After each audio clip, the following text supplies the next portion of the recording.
Sits in his cockpit lit by a screen, fly in the skies where he's never been. Twitch chat buzzing like a tower call, an 83 Fox, he's got it all. With his wings of code, his heart of flight, he's soaring high, chasing the night. Oh man, A3 Foxtrot, master of the air, gliding through the clouds like he's really there. Joystick in hand, engines on the rise, taking us with him through virtual skies.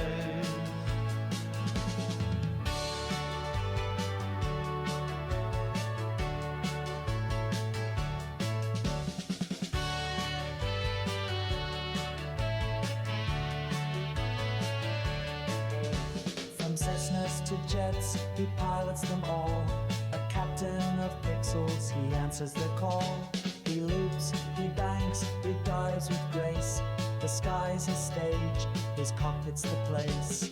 Turbulence shakes, alarms might scream, but he's steady as a dream. Chat throws jokes, can you stick the land? He winks and says, I've got this plan.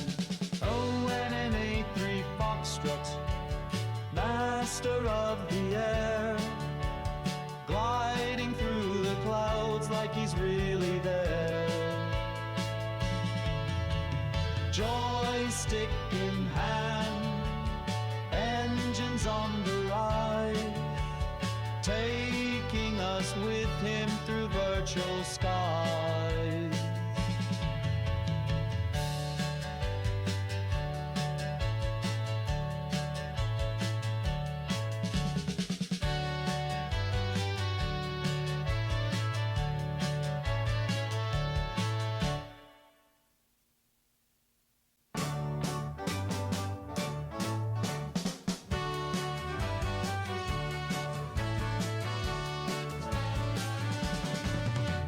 Sits in his cockpit lit by a screen, fly in the skies where he's never been.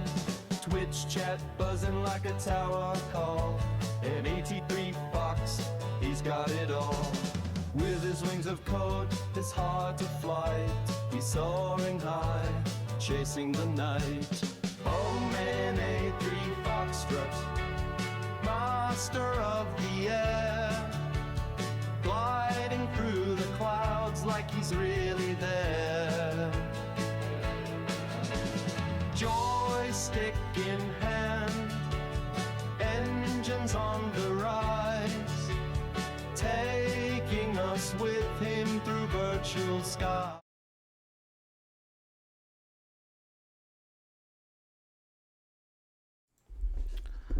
Hello again, everyone.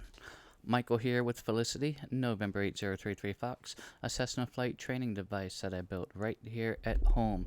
It is the 10th of July 2026, and it's been a month since you and I have been able to get together and fly. A month. A whole month. That's a long time. I'll spare you all of the details as to why that occurred, but I will touch base on a couple of them. Starting off with the fact that my trim wheel, after 6 years and several thousand hours, decided to just crap out. So we went ahead and ordered a new trim wheel from the same developer that built my first trim wheel, and his new and improved trim wheel design is so much better. So we went ahead and incorporated that. So that took some time to get fitted down into the pedestal. And while we were in there, we may as well just go ahead and replace our old prop wash, autopilot, and DME units as well with products from the same vendor. Why did I decide to do that? I feel like his products are far superior value dollar for dollar based on, what you get, full scale replicas of, flight simulation components based on your own request. So by doing so, I've also been able to eliminate one additional hardware plugin. In my mind, the less plugins, the smoother your overall X-Plane experience. Just like in my mind, the less custom scenery, the smoother your overall X-Plane experience, which is why we are utilizing the default SimVenture scenery today. Their distributed scenery only. We're not adding anything additional. We're just utilizing what they've provided us. And my understanding is that it is brand new scenery for X-Plane this year, so I am excited to check in and see what that is all about. So, that being said, I want to go ahead and discuss the notice. I want to get that done and out of the way. We're going to be flying this event all 3 days, Friday, Saturday, and Sunday. However, today is the only day we're going to go ahead and discuss the applicable parts of the notice, and that's going to cover all 3 days of our visit to SimVenture. So let me go ahead and share my screen here, and we'll just do this. And then as we go through here, I am going to actually follow along with my paper copy, and I'm going to tab the pertinent pages, and I do the same thing with my far aim. I tab, relevant and important sections. So as we go through here, I'm just going to go ahead and tab the paper notice that I'm going to keep in the cockpit when we fly. So the first page here is simply just discussing a bit overview of the notice, and then we go to the table of contents. Again, this has no FAA or real world affiliation, certainly not to be used for real navigation. This is only to be used on the Pilotedge Flight Simulator online network. And table of contents, we'll just go through this to talk about what's pertinent, what's not pertinent to us. Differences are pertinent. Required simulator config is pertinent. Planning is pertinent. Testing radios is important. Departing is important. The arrival, Fisk arrival to Osh is important. We need to talk about holding patterns. Turbine warbird arrival is not applicable to us. We do need to talk about landing approach at Oshkosh, VFR departure at Oshkosh, and departure routes. Helicopter does not apply to us. Fond Du Lac will, and that's where we're going to depart out of today. The seaplane base will not apply to us. And then dynamic flagman, recommended moving map, and the FAQ. Okay, so let's skip over here. Differences. And obviously in the real world, they can't really change the weather. But for SimVenture, everyone is using clear skies and basically Kavak weather, and that just keeps everyone on the same page as far as winds, pressures, temperatures, and just kind of makes traffic easier to manage. VFR only versus IFR allowed in the real world. Formation flights are allowed in the real world, but not permitted for SimVenture. SimVenture only allows helicopters, pistons, and turboprops. Jet aircraft with a maximum takeoff weight of 18,000 pounds or less are also permitted. In the real world, all aircraft are permitted in accordance with notice. Then it goes on to discuss a couple of differences there. The X-Plane edition talks about different definitions looks like the waypoints.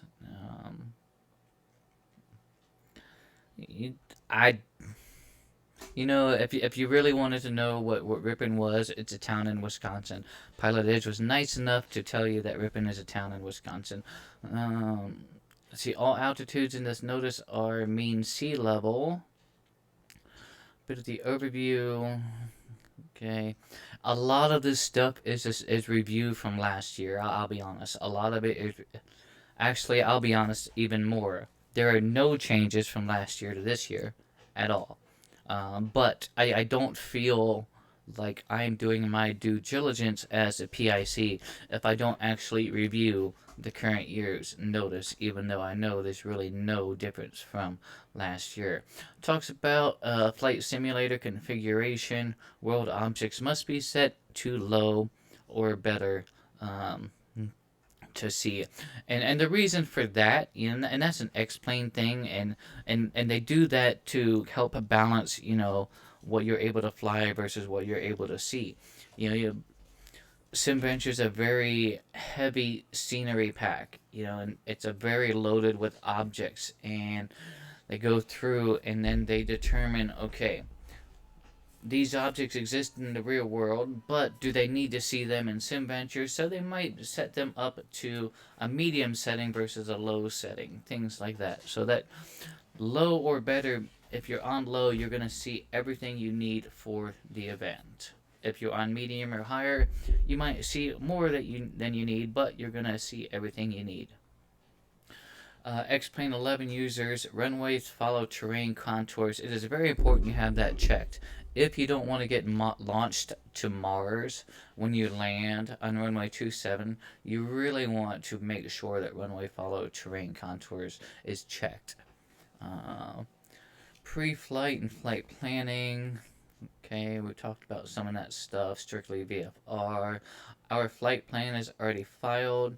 We will test our radios, COM 1 and COM 2. So we will talk on COM 1 and we will listen to ourselves on COM 2. Kitten Airlines, hello, welcome in. Hope you're doing well. So yeah, it's very important that we test radios ourselves before we decide to, try and listen to ATC on the network. We may begin our flight at any airport and fly to Oshkosh. Again, we are going to depart out of Fond Du Lac. Why Fond Du Lac? Because I do want to kind of see the updated Fond Du Lac scenery for X-Plane 12. Let's see. Okay, departing it out in... Load up. Okay. ATC will only be provided outside of Pilotedge's everyday coverage area at Oshkosh and Fond Du Lac. Treat all other airports as non-towered when you depart and utilize CTAF frequencies. And this also kind of reaffirms the question I asked earlier today as to whether CTAF is active and valid.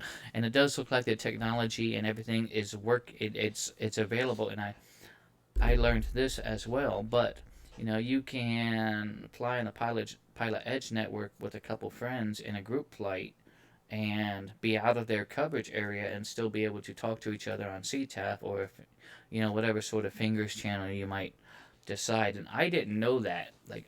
Up until today, I guess I assumed that the Pilotedge coverage area, their transmission, reception, radio work, network, whatever, only worked in their coverage area. But I now understand that their coverage area is defined as ATC coverage area and not, not necessarily, okay, you can't talk to your buddy, flying around in the state of Maine, whatever the case may be. Kitten Airlines, glad your day is good. So yeah, that's good to know because, I always kind of felt like I was restricted to other online networks to talk to other pilots, outside of their ATC coverage area. So that kind of expands some horizons and some opportunities there. Okay, Fisk arrival. Only for piston aircraft capable of comfortably maintaining 135 knots or less. Okay, and we can definitely do that.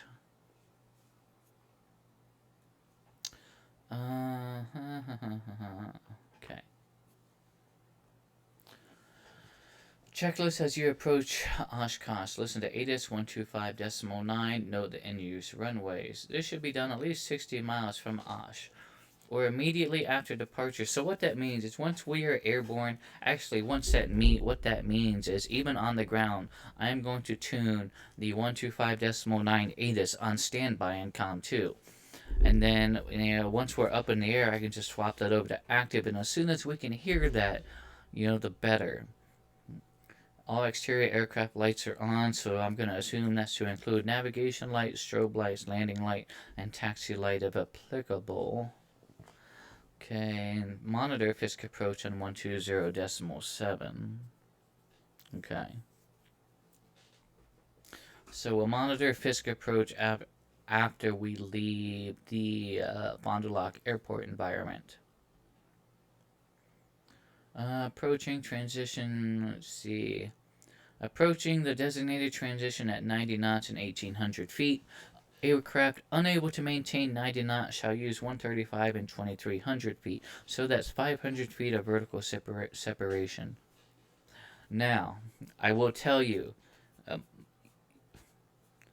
couple years back when X-Plane 12 first came out, you know, and it still is a thing. It's been tuned, but prop wash and wake turbulence, that's a very real thing. And I've had aircraft overfly me, fly directly over top of me, and their wake turbulence prop wash, even at 500 feet separation, that's still kind of there was one aircraft that actually sent me into a spiral. It wasn't very pretty, and it's almost unrecoverable. And we hear two mics, by the way. So what do we got going on here? Why do we have two mics? Okay. Desktop. What is that? It's a mic.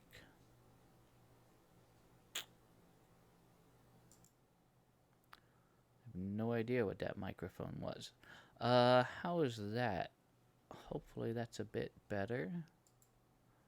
I don't know why that clone microphone was there. I don't even know what that clone microphone came from. But hopefully that resolved at least one of those issues there. Thank you for pointing that out, Kitten Airlines. Because yeah, I can understand how that could be annoying. Let's see. Pick an aircraft similar speed and altitude to follow. Remain 1/2 mile and trail behind. And do not overtake another aircraft. Do not S-turn to follow. Instead, break off the procedure. Endeavor transition is the furthest away. The Puckaway Lake transition gets a bit closer. Green Lake is actually the closest transition other than Ripon. I've never actually been funneled into Ripon. Never ever have I been funneled into Ripon. It's always at least been Green Lake. We go and talk about the different transitions and how to approach transitions. Talks about the GPS waypoints. Okay, during periods of low volume traffic, ATC may instruct aircraft to head direct to Ripon. I've never experienced that, but that's interesting to know. Regardless of your transition, maintain at least 1/2 mile on trail, which we already discussed. These aircraft utilize full flaps if necessary. Sequence yourself single file with others who are at your same altitude over Ripon. You must be at least 1/2 mile on trail of same altitude. Aircraft behind you. Do not overtake. Do not S-turn. And then, again, goes along and discusses the VFR arrival route. We're going to follow the railroad track northeast from Ripon to Fisk. We're going to stay over the railroad track. We're not going to fly over the road. Then we, depending on which transition we get, railroad track, we would follow that up. That's if we're getting the east-west runway. If we get the Fisk Avenue transition, if we get the Fisk Avenue transition, that would be more for the north-south runway. Kitten Airlines says in Musfuss, you have to almost turn wakes off due to bad model matching. Yeah, I can understand that too. Like, if there's supposed to be a prop flying over you, or even a twin or whatever, and it's a different type of aircraft, a higher power aircraft, yeah, I can see how that can be annoying. Then it goes on to talk about some VFR reference points, which a lot of these will apply, but they will not necessarily be visually representative of what we are looking at here in the notice. And I'll tell you why. These are screenshots of some of the original SimVenture scenery, and these are done in X-Plane 11. I'll tell you right now, the X-Plane 12 scenery is a bit more superior and definitely looks a far cry better than some of these, what I would consider to be antiquated screenshots. But they still make the point. It still gets the point across. It still lets you easily identify things like that. Once established, okay, ripping to Fisk, and still a lot of this is still kind of discussing this same stuff. Continue to monitor Fisk at 120.7. Don't call them, they'll call you. Single file, directly over the railroad tracks, 1,800 feet in 90 knots or 2,300 feet in 135 knots if unable to do 90. Visually navigate directly over railroad tracks. Do not navigate via GPS. Do not navigate via GPS. It's okay if you want to put your fixes in your black box there and just have that magenta line. Do not navigate via GPS. I can tell you right now, that's going to throw you off of the railroad tracks, especially from Ripon to Fisk. Don't navigate via GPS. Stay over them tracks. Pilots may be asked to rock their wings to acknowledge. Okay, rock your wings. If you are asked a question, you are permitted to transmit and answer it over the radio. If you do not understand instructions or need clarification, request instructions on frequency. So primarily, don't speak unless you're asked a question or you need clarification. That's the takeaway. As you pass overhead Fisk, ATC will give you an assigned tower. Goes on, talks about the different transitions here, railroad track versus the east-west road. And talks about different holding procedures. Now, while I've never gotten direct to Ripon, I've also never been advised that I needed to hold either. So, every time I've flown SimVenture thus far, 3 or 4 years now, okay, it's always been kind of a nice, I don't know, flow when I've flown. Now, doesn't mean that they haven't needed to use the holdings. They may have. Doesn't mean, but I've never had to experience that. But it's good to know that those procedures are there if we need them. And we're going to skip over the turbine warbird arrival. Talks about separate frequencies. Okay, VFR arrival to Osh runway 9 is on page 19.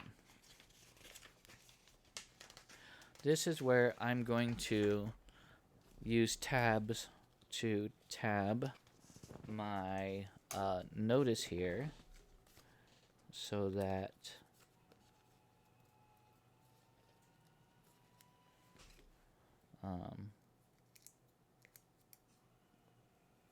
I can more easily identify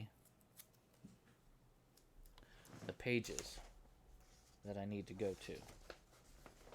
So,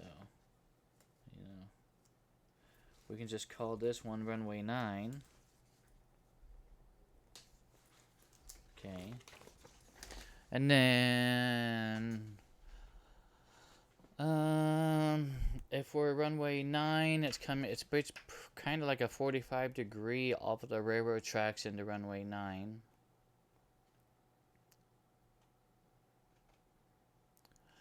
And then let's see.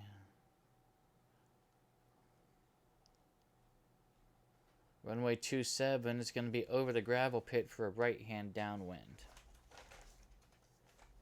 Okay, and then I'm going to tab this next page as well. That's just going to help me more easily find these pages if I need to flip through this notice. And then... Okay, so let's tab all the arrivals in blue. Okay. And then the departures, the departure page, we're going to tab that in green. Then that way I can just flip right to that when that time comes. Okay. Arrival into 18 right. Okay. Be on base by ATC tower or the blue dot. And again, a lot of this, there's no changes as we review this notice here. But we're still reviewing the notice to make sure that there are no changes. It's like Schrodinger's cat. Okay. Looks good there. VFR departure. Follow the flagman. Essentially, and it has the different frequencies listed there. So we have that page tabbed. Mandatory departing routes and instructions. So depending on the departure runway, we need to kind of check in and see which heading or altitude we need to be at for our departure. Transient helicopter, we're going to skip over that. Fond Du Lac arrival tower, that is going to apply to us. So let me just tab that. We'll tab Fond Du Lac with a yellow tab for no other reason other than that's the next color below green and blue. Okay. Talks about dynamic flagmen and how to read and understand their directions. Okay, progressive taxiway. We're not going to worry about all that stuff. Okay, dynamic flagman. Progressive taxiway. Okay.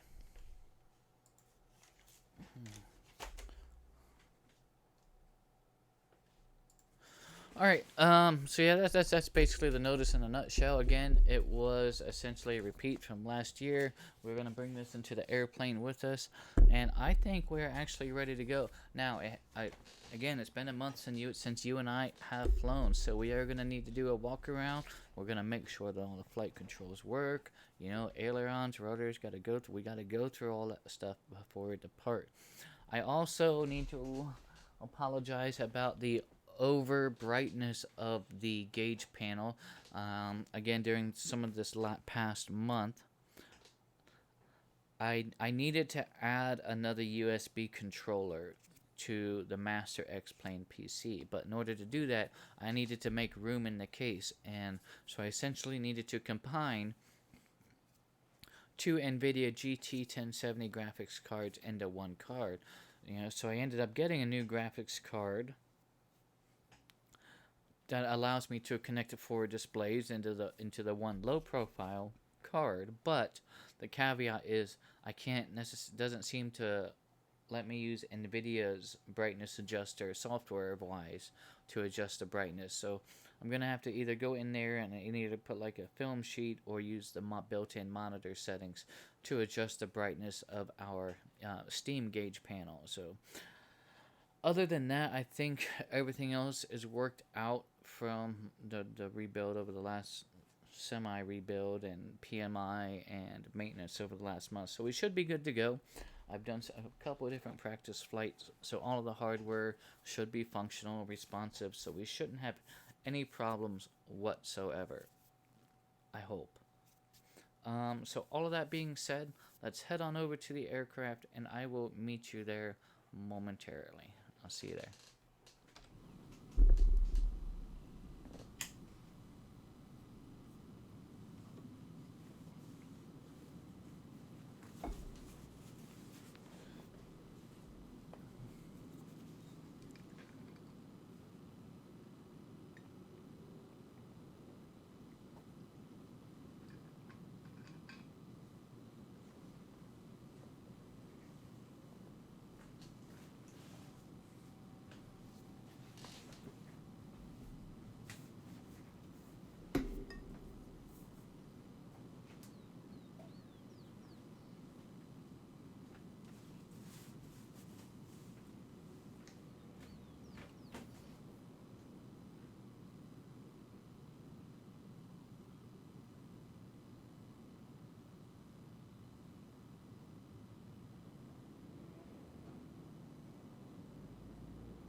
Connected to Pilotedge.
All right. Hello, everyone, and welcome aboard Felicity. My name is Michael.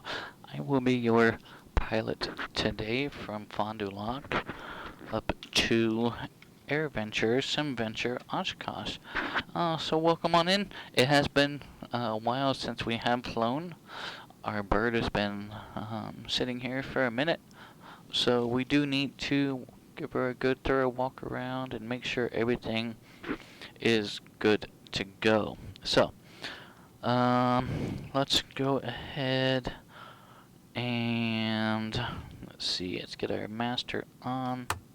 Okay, beacon. Let's go ahead and drop our flaps.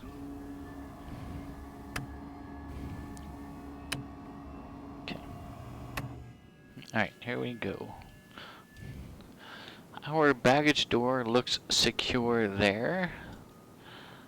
Our left rudder cable is tight. Our aileron, or rudder and elevator are moving free and correct. Everything's good there. Let's take a look at our beacon and anti-collision light, and those are working. Our right rudder cable is tight. Our VOR and navigation and comm antennas are in place. Our right flap is tight, heim joints are good. Right aileron is free and correct. Strobe is working on the right. Nav light green is on the right. Right main looks good. I don't see any signs of fluid leaks. The tire is inflated. Moving along, our front wheel looks good. The strut has sufficient space there. The exhaust is secure. Our prop and spinner look good. I don't see any missing screws. No signs of chipping in our prop or spinner there. Running my finger along the fins of the cylinder head, looking for any variance in a pitch change that could indicate a cracked cylinder head, but those front two both sound good there. Let's take a look at our static port. Static port is free and clear. Our pitot tube is warm to the touch, so we can get the pitot heat off. Take a look at our taxi light and landing light, and both of those are working. We can get those loads off. The stall horn is working. We do have a working strobe on the left with a red nav light, so we can get those loads off for now. And then our left flap looks good. The heim joints are tight. And our left main looks good. No signs of fuel leak or brake fluid leaks or anything like that. Tires inflated. And our fuel caps are installed in a streamlined position. So our exterior walk around is good. I didn't see anything noticeable that we needed to address today. So we have a takt time of 1148.9 and a Hobbs of 200 decimal. This is why I keep that light 200.5. Okay. Yeah, 200. I really need to kind of put like a little tiny light. Gosh, I wish that thing was backlit too. That would be nice. A backlit Hobbs meter. Okay. Alright, where we at? Okay, passage cage, circuit breakers are all in. Alternate static air is in. Okay, moving along to our startup checklist. Seat track, let's get scooted up here. Okay. Avionics are off. Flight controls. I'm sorry. Carb heat is off. Mixture is gonna go full rich. Okay, throttle's gonna go slight. Let's get 3 on the engine primer. We'll slowly pull our primer out. 1. Slowly pull it out. 2. And then 1 more. Slowly pull it out. 3. You can actually prime your engine too fast. Sean Beats, welcome aboard Felicity. Thank you for the channel follow. Greatly appreciated. Okay. So you can actually prime your engine too fast. If you and the way it works, you pull that primer out, it pulls fuel. Josh Fraley, welcome aboard. Thank you for the channel follow. But if you pull that primer out too fast and then push it right in, you look at your primer as like a it's a syringe, it's a plunger.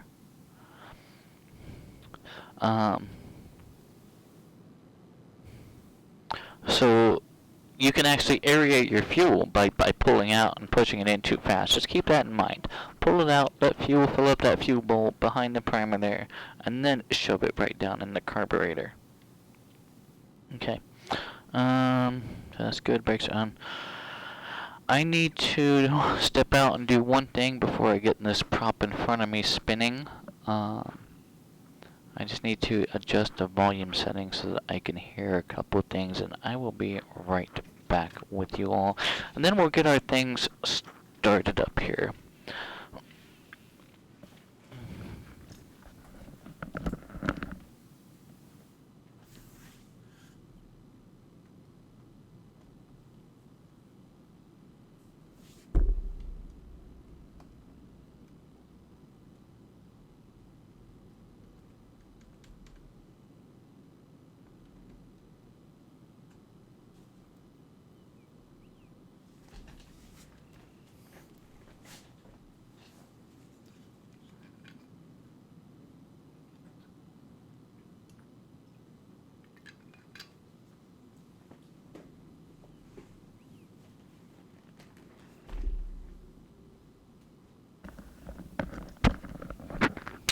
Alright, sorry about that. We should be good to go now. But to give a quick explanation, I got a couple new channel follows. I greatly appreciate it. And I saw the notification, but the audio volume was kind of low. And that notification comes from, my streaming PC. And I funnel the audio from my... Yeah, it's a bit outdated. I'm gonna have to remove that here. In fact, I should probably go and do that. Don't tell Jeffrey that you saw that. Yeah. But anyway, I funnel the audio from my streaming PC using a program called Reflector. And that way I can hear my iPad and my ForeFlight announcements. I can hear all of that through the headset that I'm talking into. But if the volume is low on the streaming PC, then it's also low in my headset. So I just had to turn that up. Just saw a departure there, and Canadian Airlines pointed out something very important. So I will be right back again.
Alright, we should be good to go.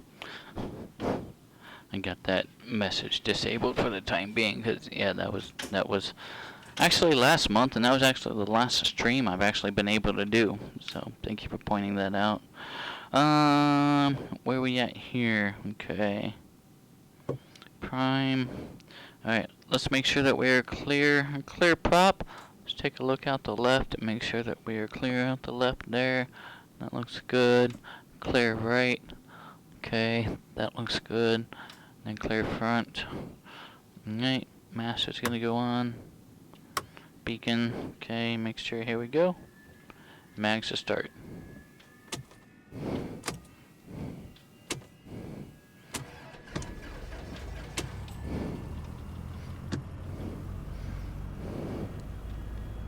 Alright, we do have oil pressure.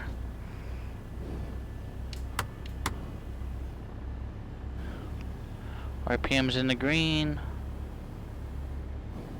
Or RPM is alive. Oil pressure's in the green.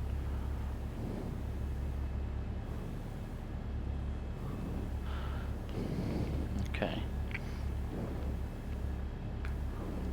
Lights as required, and they wanted all the lights on. Let's do landing, taxi, nav. We are going to hold off on strobe until we get to the runway. That's a thing I have. Like, we're gonna hold off on strobe until we're at the runway. We will turn them on. We don't need them until we're at the runway. Okay. Now startup checklist. Let's consider that complete. Moving along to our pre-taxi checklist. Seatbelt. That's kind of a good thing to have today.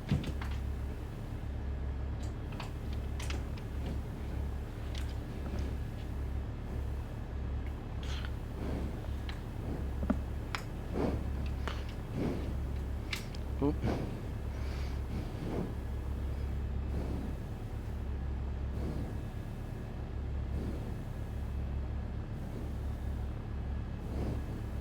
Alright, that'll work.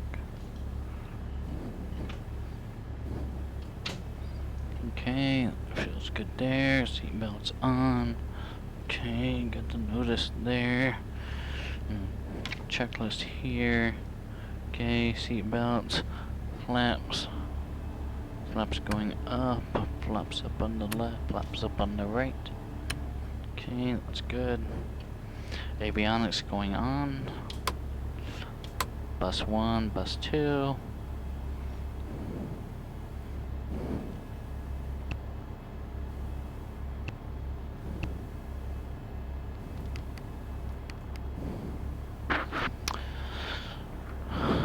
Okay. TOS. System test okay. System test okay. Alright, let's put, while we're flying today, we're gonna put some of our new avionics to use. The first thing I want to do is just kind of tune the Oshkosh Speedwar DME in on the new DME unit, which is 116.75. So we'll just turn that on, and lo and behold, I do have that still tuned in there from my testing the other day. And according to this, we are 13.6 DME. Iowa Scotsman coming in with a subscription for 28 months in a row. Hello, my friend. Hope you are doing well. Welcome in. We're getting ready to depart out of Fond Du Lac to fly the Pilotedge SimVenture event day 1. Hope you're well. Yeah. So yeah, we're actually utilizing X-Plane 12, and my understanding is that this year there's brand new scenery for X-Plane 12. So I'm really kind of excited and curious to see, you know, what's changed, how it's changed, you know, how all of that stuff has played out. And yep, 13.6 DME does correspond with the distance ring looking at for flight. Okay, so our new hardware is actually working out there. Okay, avionics are on ATIS AWAS. Let's go ahead and listen to the Fond Du Lac ATIS, which is on this page here that I tabbed because I tabbed it. 121.1. Hi, and calm wind. Advise control on initial contact. You have information X-ray. X-ray is current. Let's just... Fond Du Lac Airport ATIS information X-ray. Wind calm. Visibility 10. Sky clear. Altimeter 2992.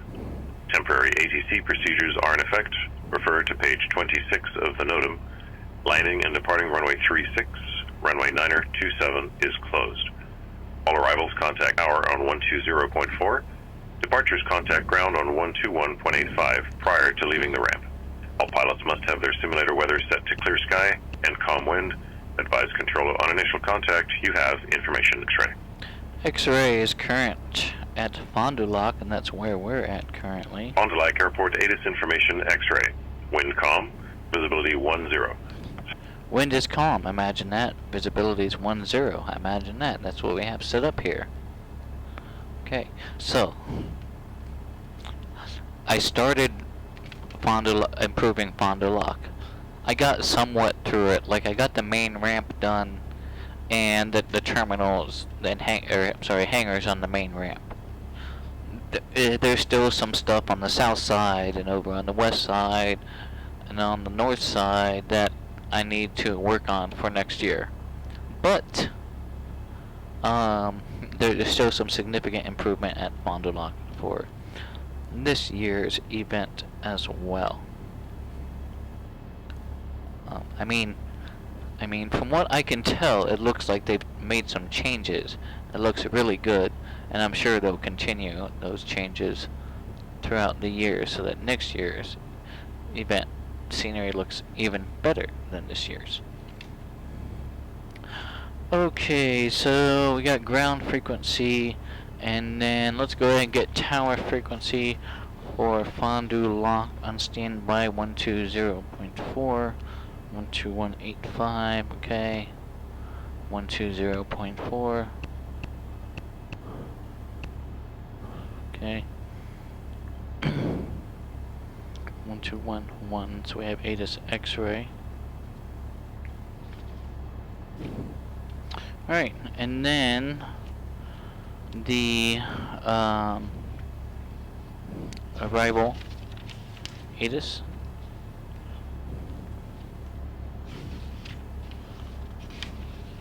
Didn't I tab that page? Probably not. Probably I didn't tab that page.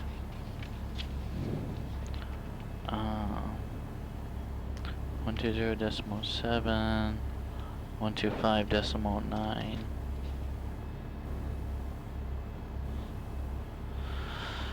Okay, I probably should have tabbed that page as well. Here, we're just gonna fold that little thingy over there. We'll find that there. Okay. Alright. 121.85 was the frequency for ground. Towers on standby. ATIS X-ray.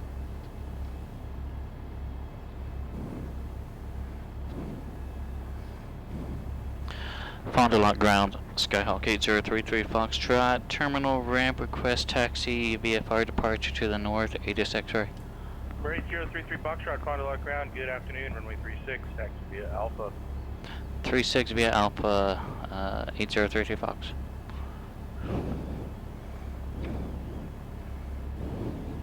Alright, here we go. 36 via Alpha. Let's do a quick brake check. Brake check's good. Okay. I got some turbines there. Let's just kind of turn this way so we don't, be in that way there.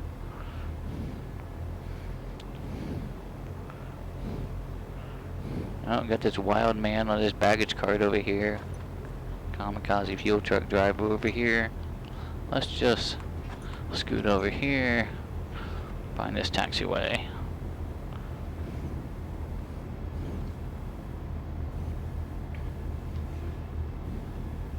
What am I missing here? Heading indicator to compass?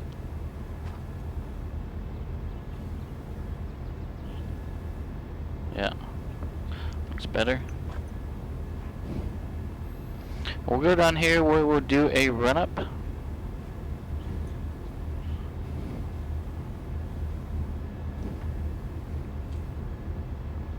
For 2 Hotel Lima, runway 36, third land.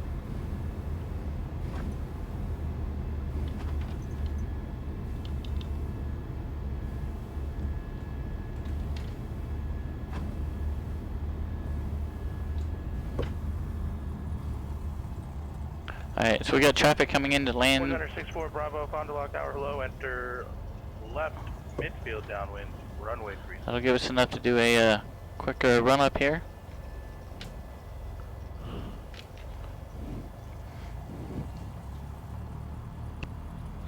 Okay.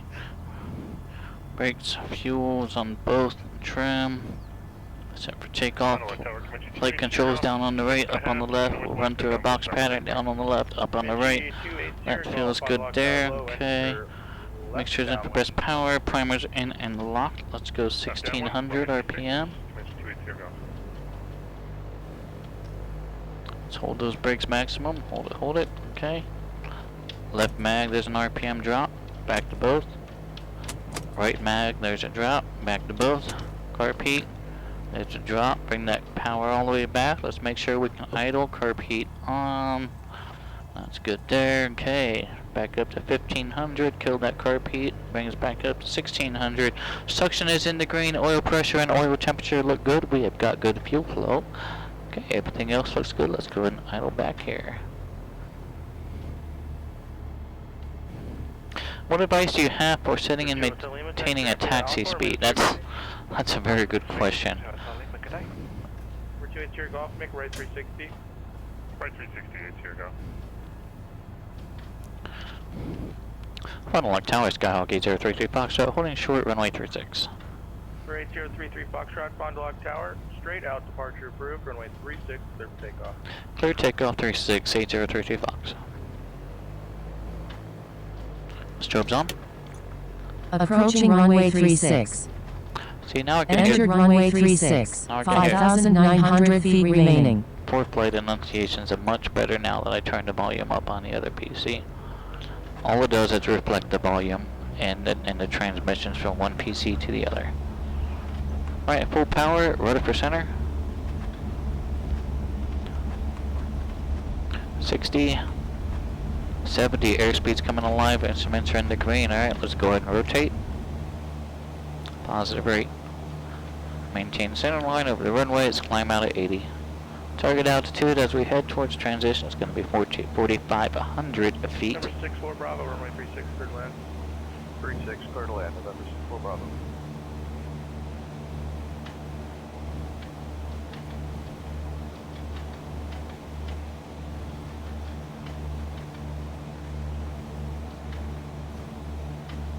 Alright. Climb out's looking good.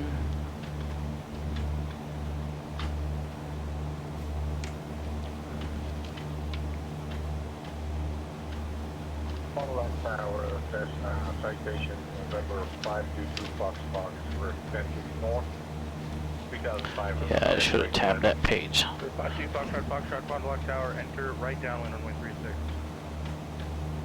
Right downwind 36, 125.9 and 120.7.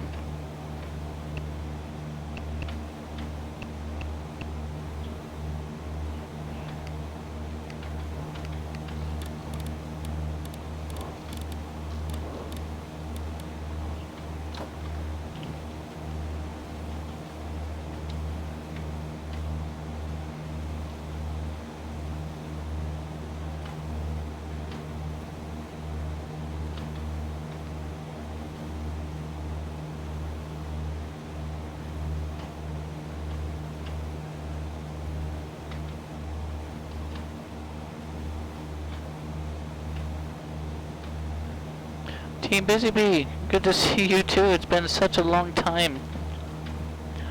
So much has happened over the last month. More on a personal level than anything else, but family's always going to come first, but on a simulator level as well. Our trim wheel died, so we have a new trim wheel, and while we were doing some maintenance upgraded, we've got a new autopilot which has been relocated from over here to below the transponder, and we have a new DME which is now back where the original autopilot was. So, good to see you, welcome in. Over 280 Golf, runway 36, clear to land. 36, clear to land, 280. Over 64 Bravo, taxi via Alpha to the ramp, cross runway 27, remain in straight pursuit. Taxi to the ramp via Alpha, cross runway 27, remain in straight pursuit, November 64 Bravo, thank you.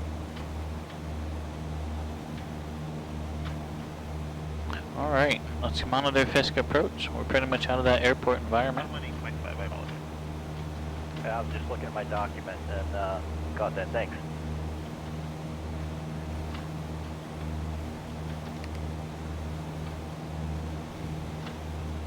Fast 10.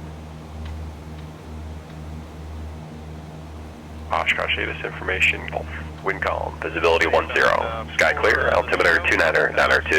VFR arrival and departure procedures in effect. Arriving runway 27, runway 36 left, and runway 36 right. Pages 20 or 22 of the notice. Departing runway 27. Aircraft inbound for the Fisk arrival proceed to Green Lake to join the Fisk arrival. Aircraft arriving must be familiar with runway exit procedures. Refer to the bottom of pages 20 or 22 for your specific so runway exit we're going to procedure Green after Lake. landing. We're going to Green Lake.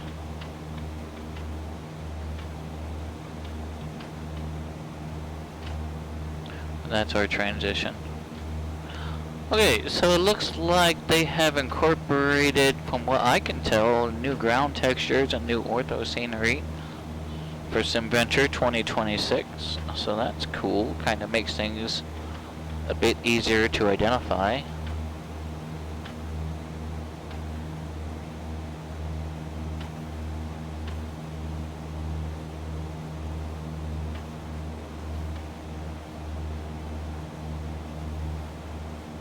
Alright, almost up to 4,500 feet. That's going to be our target altitude up until we get to Green Lake.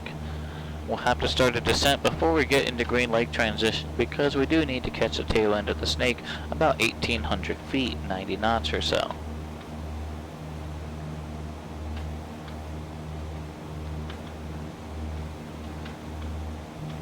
Silver Cessna, half mile south of Fisk, rocket wing. Nice rock, nice rock. Continue on the railroad tracks for right downwind for runway 27. What is that? I don't... That's interesting.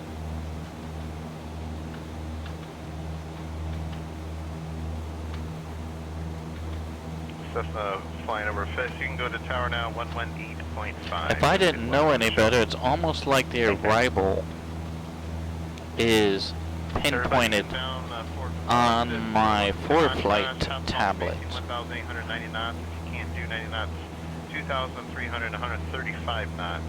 Need you half mile space. If you're less than a half mile, then the aircraft in front of you break out and try again. Currently on the Green Lake transition. Like I can actually see the trail. I can see the Endeavor Bridge. They have here. Let me just show you to you like this. And I don't know if this is a thing. I can't recall ever seeing this before. Carbon Cub, half mile south of Fisk, rocket wing. Okay, but if we look here, you see this green line looking thing? Okay, starts at Endeavor, goes over to Puckway Lake, then up to Green Lake. The Carbon Cub, monitor tower 126.6, welcome to the show. Whee! Fisk. It's like the arrival is outlined on my ForeFlight, but I don't know why that is. Does that make sense? Cessna half mile south, or red Cessna half mile south of Fisk, rocket wing. Yeah, so that much I don't know. I'm gonna have to inquire about that. And I'm not complaining. I think that's kind of cool, but I just don't know where that data is coming from. I can only assume from the Pilotedge plugin, but I'm not positive. Heading indicator compass. Are we looking? Likes to drift on us. Everybody inbound to Oshkosh, currently on the Green Lake transition, half mile spacing, 90 knots, 1,800. You're on Able, 90 knots, 2,300 and 135 knots.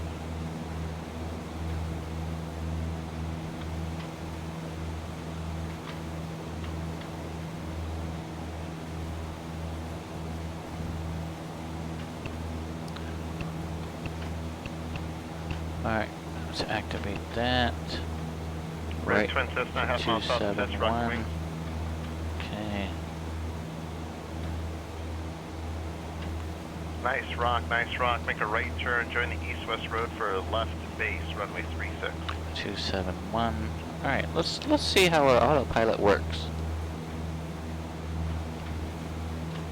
I set an altitude of Cessna passing Fisk, monitor tower now 126.6. 4,500.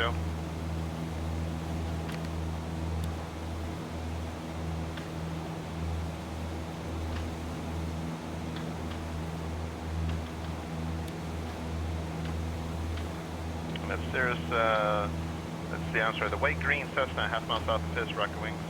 And then let's have it fly the navigation Nice mode rock for that the we're white green in. Cessna, continue on the railroad tracks for right downwind runway 27.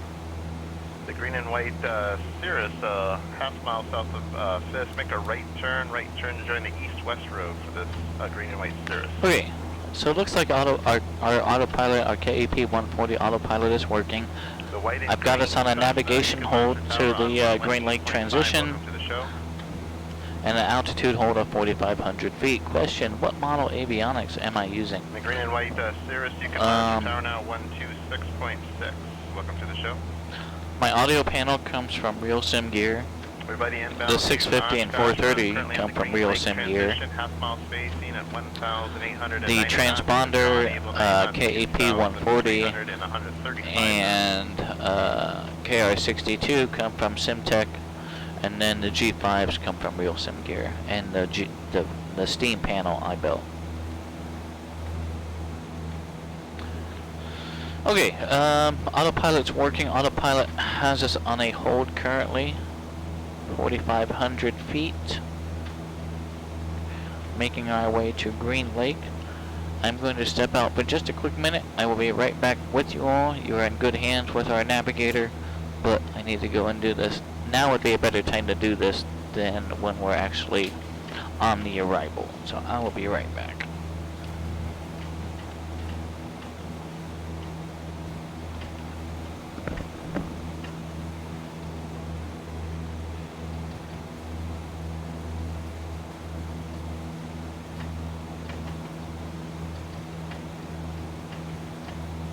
The white long easy, half mile south of Fisk, rocket wings.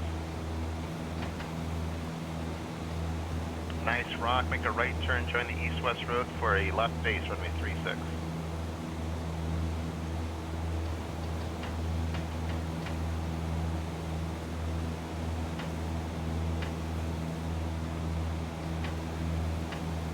The white long easy, you can monitor tower 126.6.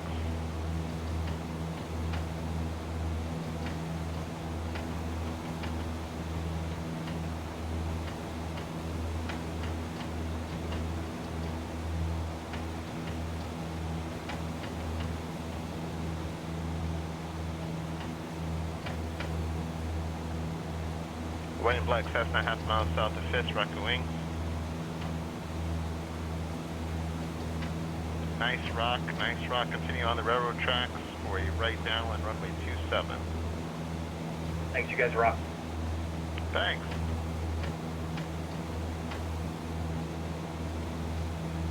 Everybody inbound to Oshkosh, currently on the Green Lake transition, half mile spacing 1,890 knots. If you're unable, 90 knots. Be 2,300, 135 knots. White and black Cessna passing overhead Fisk, monitor tower now 118.5. Welcome to the show. White and orange Bonanza, half mile south of Fisk, rocket wings.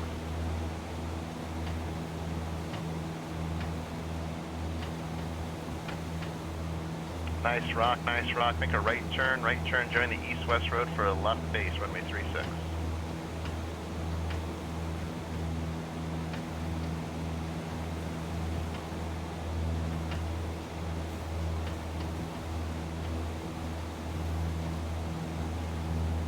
The white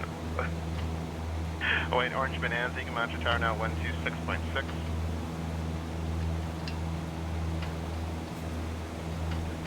Have a great day. Thank you. See ya.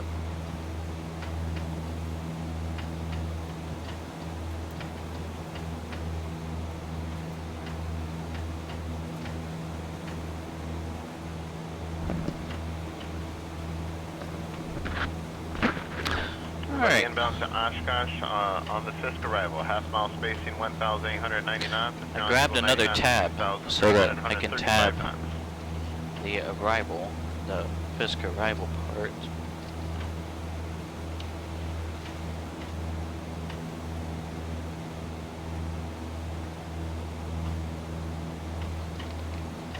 Okay. Let's get scooted back up here.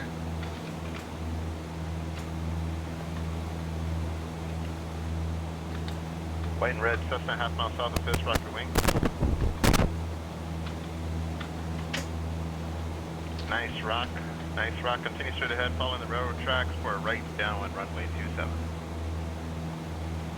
Okay, autopilot off. Alright, I'm gonna initiate a descent and kind of do sort of what I might call a descending teardrop entry into the Green Lake tail. How about that? Let's pull that power back. Carpeet's gonna come on. Because we want to be at 1,800 feet before we get to Green Lake transition. And we're at 4,500. So Teal and silver, Cessna, half mile south of Fisk, rock your wings. We're rocking and request 27 if able. Teal and silver, Cessna approved. Continue on the railroad tracks, follow them for a right downwind runway 27. Thanks, man. White and red Cessna and the Teal and silver Cessna, you can monitor tower on 118.5. Everybody inbound to Fisk, half mile spacing, 1,890 knots. If you're unable, 90 knots, 2,300 to 135 knots. If you are less than a half mile and trail with the traffic that you're following, break out and try again. Currently doing the Green Lake transition inbound to Oshkosh. Green Lake transition. We're 3,500 feet now.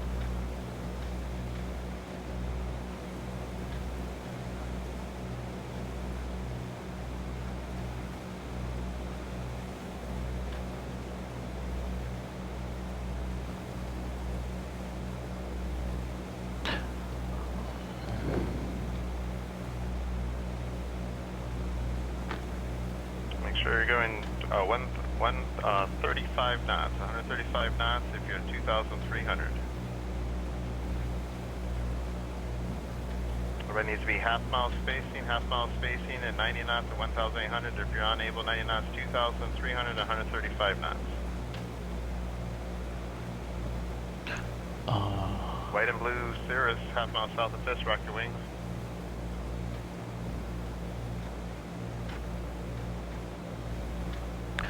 White and blue Cirrus, half mile south of Fisk, rock your wings.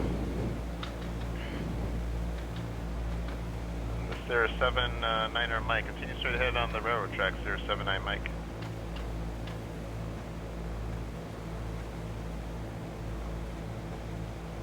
Cirrus 79 Mike, follow the railroad tracks for a right down, runway 27. The Black and Peak Duke, half mile south of Fisk, rock your wings. Nice rock, make a right. 2,800, about 1,000 feet to go. Start making our turn to the tail there. The Black and Pink Duke, you can go to tower now, 126.6. Silver and blue Cherokee, half mile south of Fisk, rock your wings.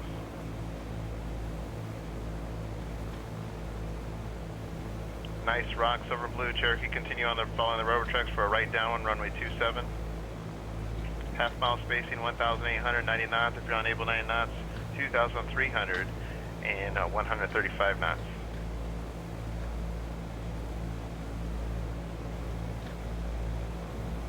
Silver blue Cherokee, monitor tower now, 118.5. I got about 500 feet to Blue lose. orange Bonanza, half mile south of Fisk, rock your wings. The Baron, south of, make a right turn now for the Baron, make a right turn, join the east-west road for the Baron, left base, runway 36. The blue Cessna, half mile south of Fisk, and follow on the road. Alright, 1,800 feet, I'm looking for aircraft, all of our lights are on. Blue and orange Baron, you can go to tower now, 126.6. Gonna cross over the bottom edge of Green Lake, and then we will join the arrival at 1,800 feet and 90 knots. Now I need to remind myself that my knots scale is the inner scale on my airspeed indicator.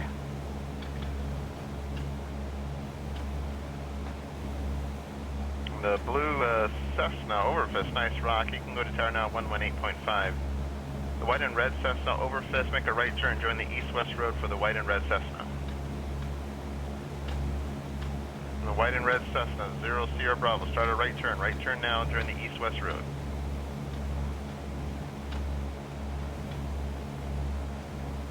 White and black Cessna, half mile south of Fisk, rock your wings. Nice rock for the white and black Cessna. And the white and red Cessna, are you joining the east-west road? 0 Sierra Bravo. And the white and black Cessna, I want you to make a right turn now. The white and black Cessna, 7 Echo Sierra, make a right turn, join the east-west road for the white and black Cessna.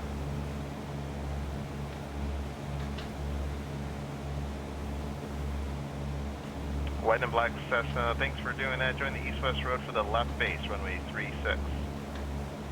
And the white and red Cherokee that just popped up south of Fisk, make a left turn out. Make a left turn out. We're doing the Green Lake transition. Go back to Green Lake and rejoin the procedure there for the white and red Cherokee, 2 Kilo Alpha. White and black Cessna that just passed Fisk, you can go to tower now 126.6.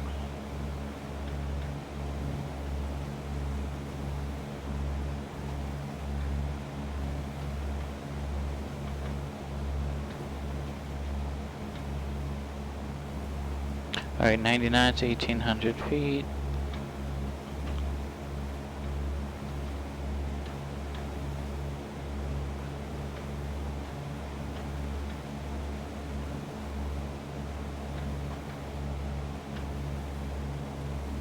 White and blue Cherokee, half mile south of Fisk, rock your wings.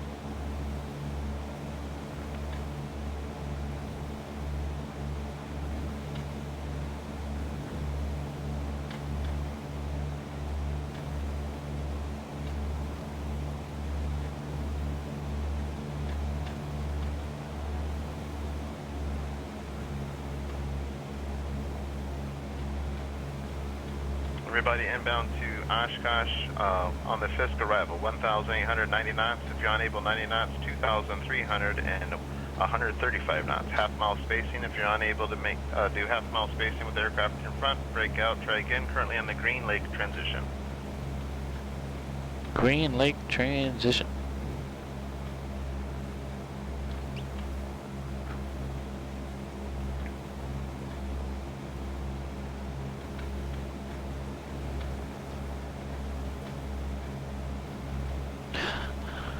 Alright, so we're about 5 miles out of Ripon.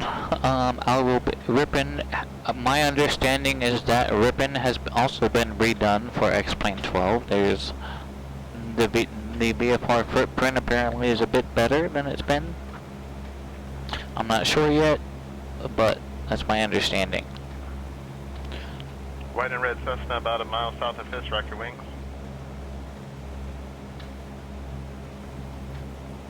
But I do have Ripon in sight. Nice rock for the white and red Cessna. Continue following the railroad tracks for a right down on runway 27. Runway 27.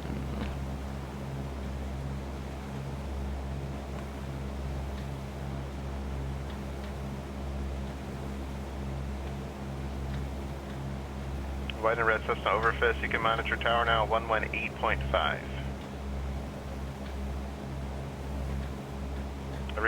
Everybody inbound to Oshkosh, welcome to the show. Currently on the Green Lake transition, half mile spacing, 1,890 knots. If you're unable 90 knots, 2,300 and 135 knots. If you're unable to maintain a half mile spacing with traffic you're following, break out and try again. Everybody needs to be half mile spacing inbound on the Fisk arrival following the railroad tracks.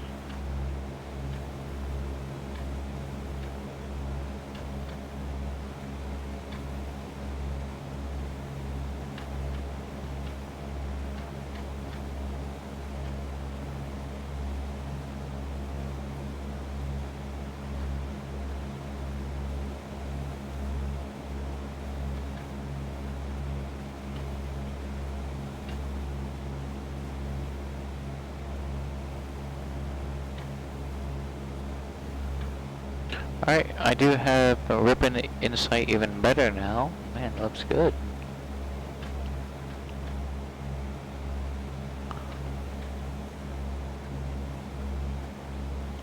Everybody inbound to Oshkosh, half mile spacing, 1,890 knots. If you're unable, 90 knots, 2,300, 135 knots, half mile spacing. Currently doing the Green Lake transition.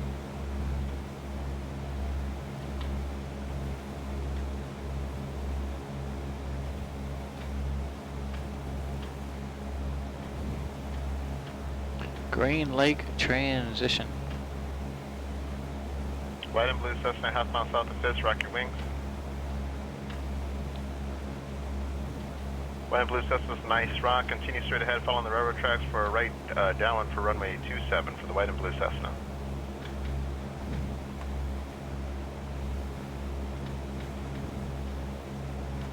White and blue Cherokee, half mile south of Fisk, rock your wings.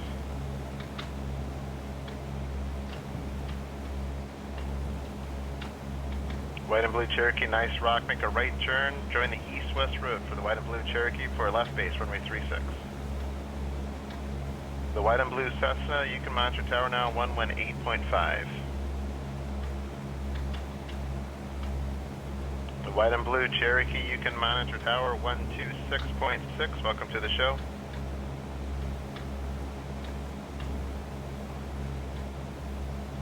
Everybody inbound should be 1,890 knots, half mile spacing with the aircraft in front of you. If you're unable, 90 knots, 2,300, 135 knots. If you're unable to maintain half mile spacing, break out, try again. Currently doing the Green Lake transition. Green Lake transition. I have 1,800 feet, 90 knots, over the railroad track, crossing Ripon. Make sure you do half mile spacing for the aircraft inbound on Fisk following the railroad tracks.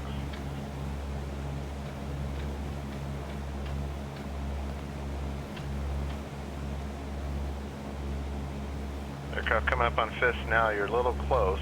I want the white Cessna, 3 Hotel Victor.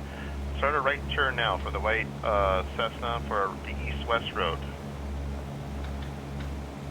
The white and red Cessna, half mile south of Fisk, rock your wings. Nice rock for the white and red Cessna. Make sure you keep half mile spacing when you're coming in the future. Follow the railroad tracks for the white and red Cessna for a right downwind runway 27.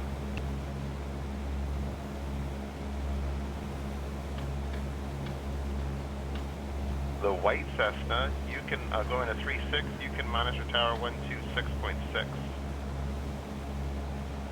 126.6. The white and red Cessna passing overhead to Fisk, you can monitor tower now 118.5. White and red Barons, half mile south of Fisk, rack your wings. What if that's Red Baron? White and red Bonanza, half mile south of Fisk, rack your wings.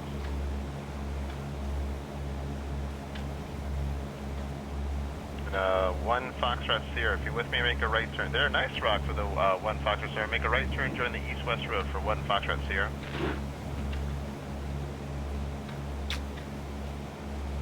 Good job there, Bonanza, for 1 Foxtrot Sierra. Make a left base, runway 36. You can monitor tower on 126.6. Everybody inbound to Fisk, half mile spacing, 1,890 knots. If you're unable, 90 knots, 2,300 and 135 knots. Doing the Green Lake transition. If you're unable to maintain half mile spacing with the aircraft in front, break out, try again, go back to Green Lake and rejoin the procedure there.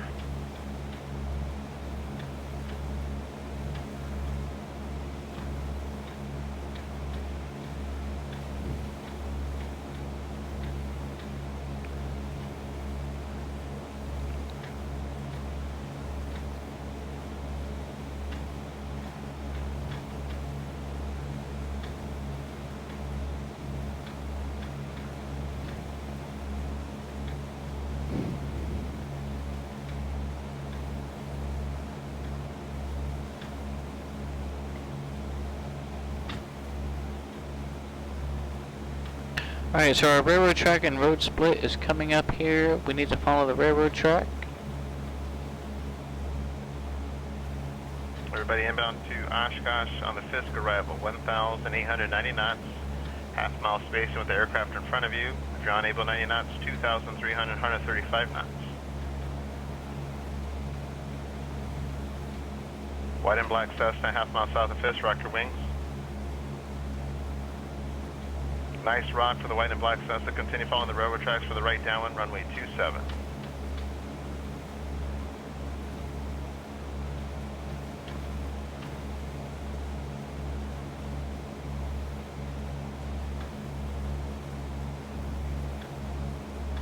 White and black Cessna over Fisk and monitor tower now 118.5. Welcome to the show.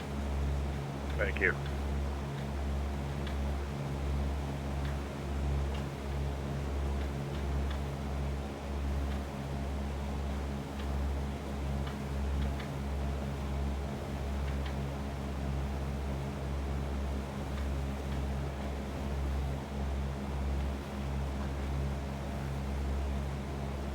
Currently on the Green Lake transition, half mile spacing 1,890 knots. Up on able 90 knots, 2,300, 135 knots. White and blue Cessna, half mile south of Fisk, rock your wings.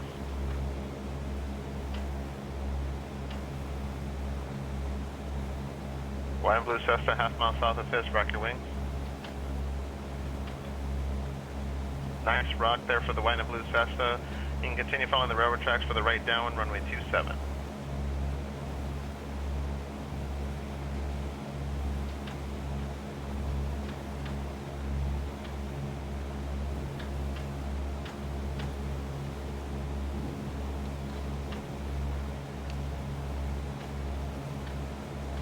The white and blue Cessna overhead fixed, you can monitor tower 118.5. Welcome to the show.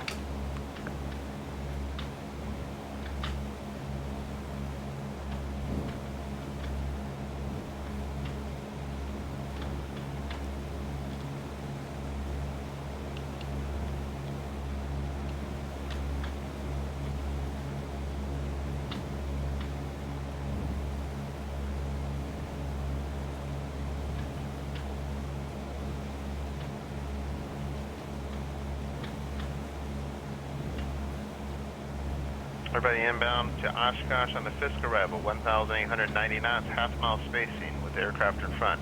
If you're unable 90 knots, 2,300, 135 knots. If you cannot maintain half mile spacing, break out to the left and rejoin the Fisk arrival at Green Lake, currently on the Green Lake transition. Purple and white Cessna, half mile south of Fisk, rock your wings. Nice rock for the purple white Cessna. You make a right turn, join the east-west road for the purple and white Cessna. Left base, runway 36.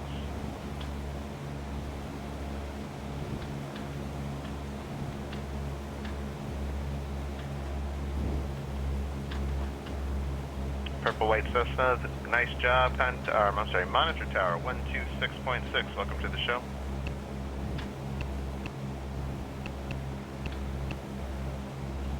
White Cessna, nice job. Just a nice right turn there, all the way back to final. You're joining final, and nice job, Bonanza. Roll all the way down to the end for me, please. No left turns off 36 right. No left turns off 36 right. The high-speed taxi all the way to the end.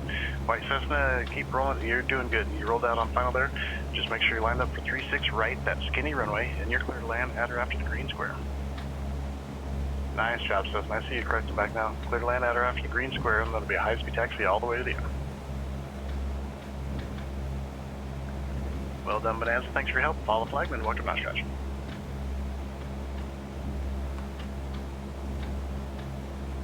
Tower Little Ford is clear to the left.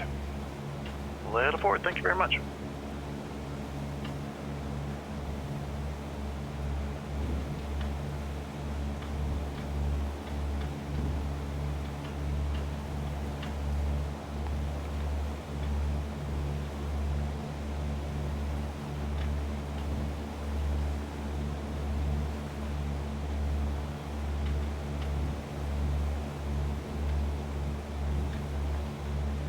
Looking good, guys. We're landing 36 left and right again now. 36 left and 36 right. If you're landing on the left side, it's going to be the one with the dots. The big runway will be left turns into the grass.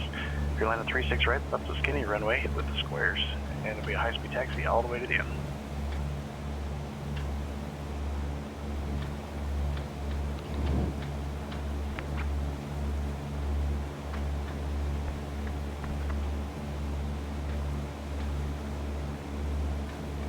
Alright, we're still 90 knots, 1,800 feet. Nice job, Cessna. Nail that green square. Just keep your speed up all the way down to the end, straight ahead, and follow the flag, then welcome to Oshkosh.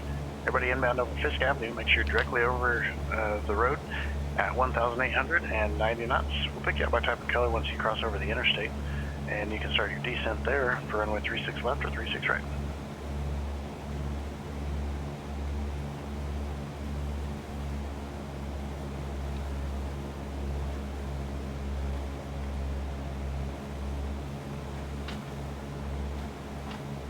Alright, here's the interstate.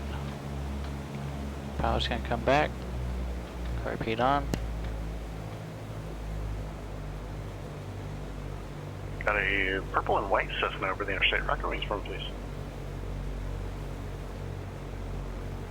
Nice looking plane, nice rock. Runway 36 left for the purple and white Cessna. 36 left, purple dot, clear to land. I get my purple dot. Purple white Cessna gets the purple dot. That doesn't happen often.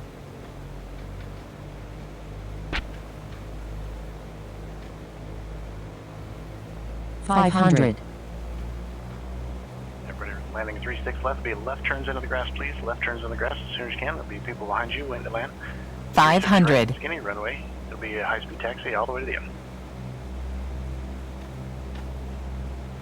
Purple and white Cessna, go and start that turn to final end. There you go. Nice job, nice job. 36 left, clear to land at or after the purple dot.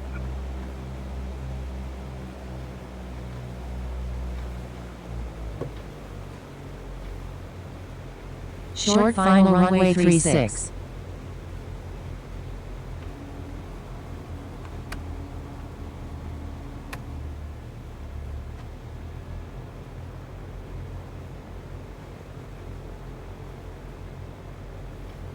Doing great, Cessna. Purple Cessna, you're doing great. Keep it in the air all the way down to the purple dot, at or after the purple dot.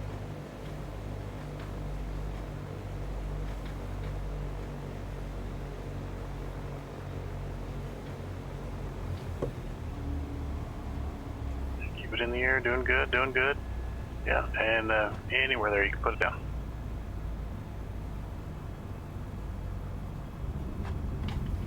Nice job, Cessna. As soon as you can, left turn to the grass and follow the flag. Where are you flying in from today? Central Ohio, Columbus. Very good. Welcome to the show, and go ahead and take off on 27. We'll see you again.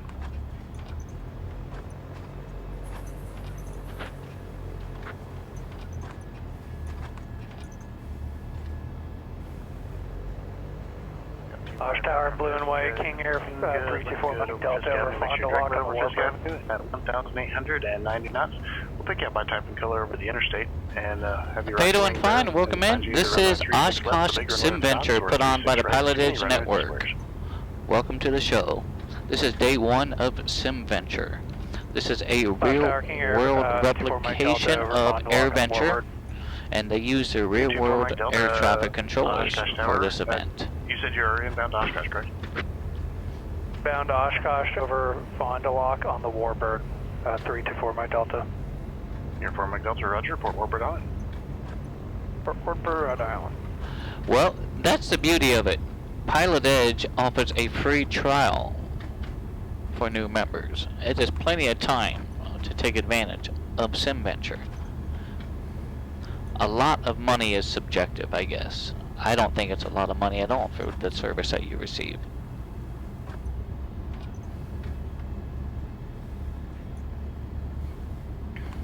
Alright. Winds are calm at Oshkosh today, altimeter 2992. Parking is this way. 36 right if you're We're on this gonna frequency. try not next one up looks like a white and orange Bonanza over the interstate. not Rocket to range run 160. into Good rock anybody. over the interstate for that white and orange Bonanza. And a nice rocky runway 36 left. Clear to land at or after the purple dot. I tried to play this so that I wouldn't run into anybody or decapitate anybody if I wanted to go over this way.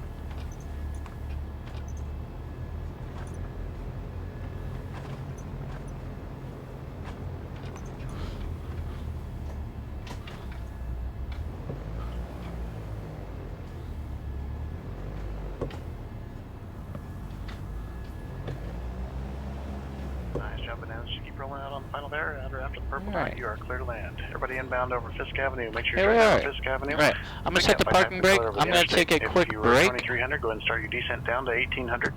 And Alright, I'm gonna take a quick break. Parking brake set. The engine's going to stay running. And then we will get a departure back out of here. Alright, I'll be right back with you all.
Alright, here we go. Let's get out of here. I'm not sure if we'll have time for a whole other re-arrival, but we'll certainly give it our shot. If we don't, then we'll certainly venture off and find another airport we can land at here. I hear that Broken Prop private airstrip is pretty dandy as well. Alright, parking brake's gonna come off, carpet off, power's gonna come back in.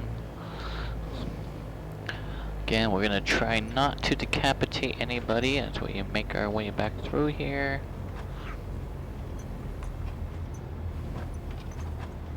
flap's gonna go up.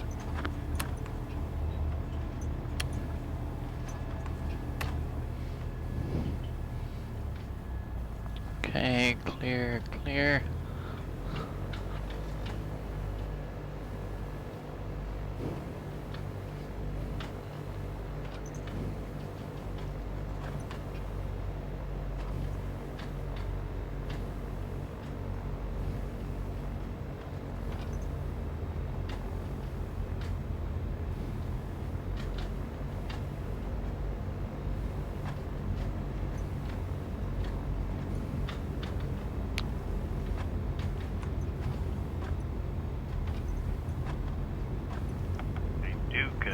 Pink, I think I've seen you before. Pink Duke over the interstate. Rocky Rings forward, please, and start your descent for the Duke. Nice rock. Runway 36 left, clear to land at or after the purple dot for the Duke.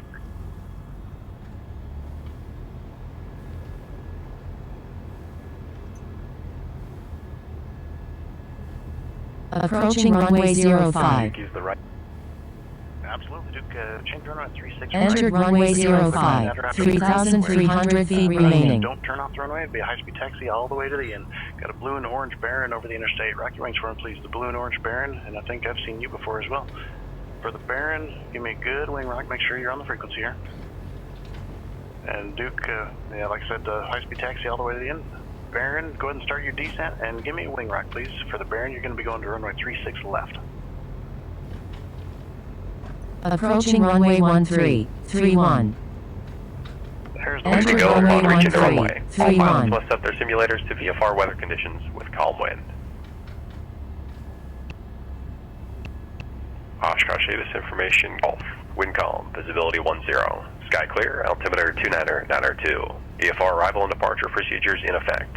Arriving runway 27, runway 36 left, and runway 36 right. Pages 20 or 22 of the notice.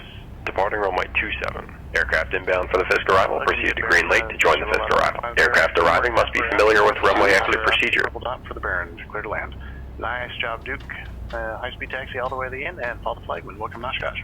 To be turning the base here in just a second. 3 Foxtrot 27, line up and wait, be ready.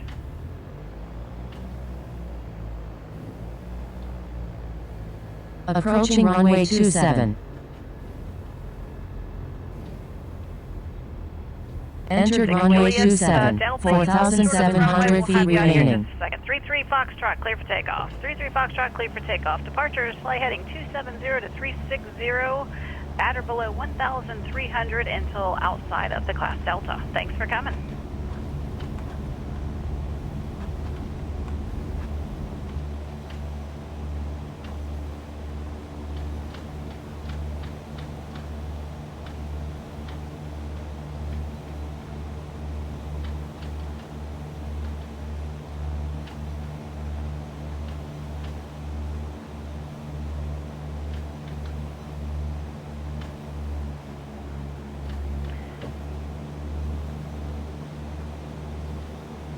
And 33 Foxtrot, I know the headings are 270 to 360, which is fine, but in the future you're going to wait till you get to the end, to the departure end, before you make that turn, because you're going to have those arrivals descending right there where you are. So just wait till the departure end until you make that turn in the future, and we'll talk to you later.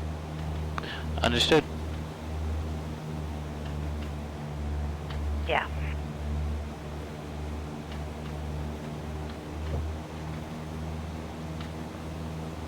All right, 6 Juliet Delta, runway 27, line up and wait.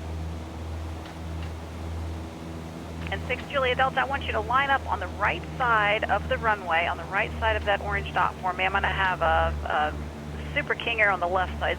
King Air 4 Mike Delta, runway 27 on the left side of the orange dot. Line up and wait for me.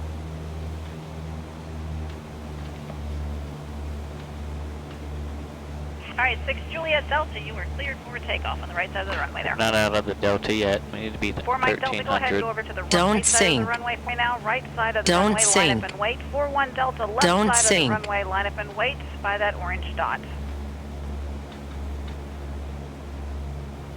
You know what, and she's absolutely right. I completely cut off whatever arrival train might have been there. All right, 4 Mike Delta, you're cleared My for thought takeoff. process was get up and get out of there as quick as possible, but makes perfect sense.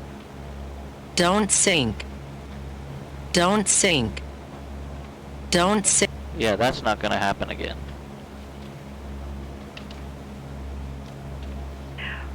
41 Delta, cleared for takeoff. Caution weight turbines from that Super King Air. All my departures are flying heading 270 to 360 at or below 1,300. 41 Delta, keep that roll going. Let's go, let's go. I've got traffic on the base. Don't sink. There we go. Good job. And everybody, if you're making that turn towards the north, make sure you wait till the departure end to make that turn. 1,300 or below until outside of the class Delta.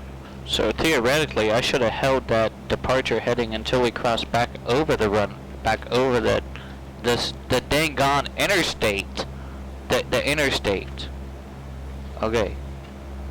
Duly noted, Victor, Michael. Runway 27, line up and wait on that orange dot. Be ready Don't to go. sink. I'm not gonna sink. Don't sink. Not gonna sink. Alright. Full power, full rich. Let's climb up and out of here. Time is it? 7:35. I doubt we're gonna have time for another arrival.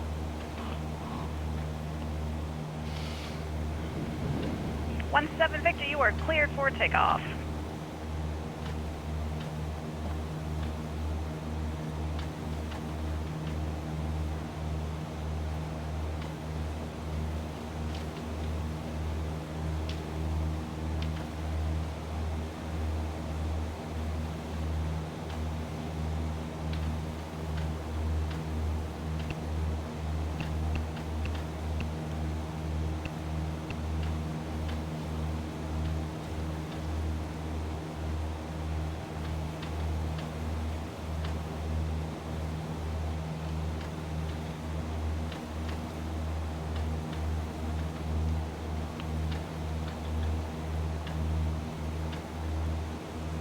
In the white and blue Cherokee, you can monitor tower 126.6. Welcome to the show.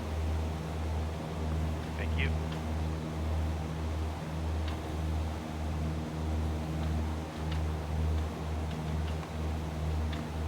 White and blue Cherokee, miles south of Fisk, rocket wings. Arriving. All Oshkosh departures refer to the departure procedures on page 23 of the notice. Pull out of the designated parking area and follow the flagman to runway 27. Monitor tower on 128.75 as you taxi. And be listening and ready to go upon reaching the runway. All pilots must set their simulators to VFR weather conditions with calm wind. Oshkosh ATIS information, Golf. Wind calm, visibility 10. Sky clear, altimeter 290.902. VFR arrival and departure procedures in effect. Arriving runway 27, runway 36 left, and runway 36 right. Pages 20 or 22 of the notice. Departing runway 27. Aircraft inbound for the Fisk arrival proceed to Green Lake to join the Fisk arrival. Green Lake.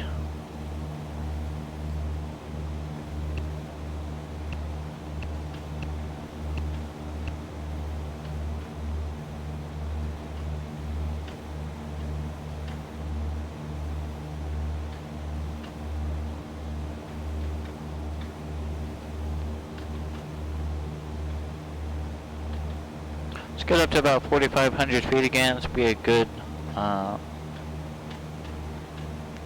actually 3,500 feet would be good.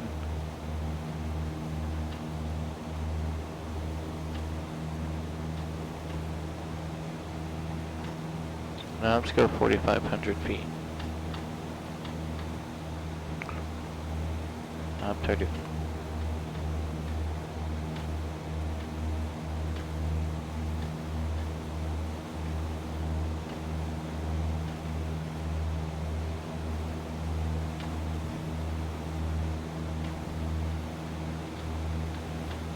Well, it looks like 3,500 will keep me visual on this traffic in front of me, so we might want to stay there.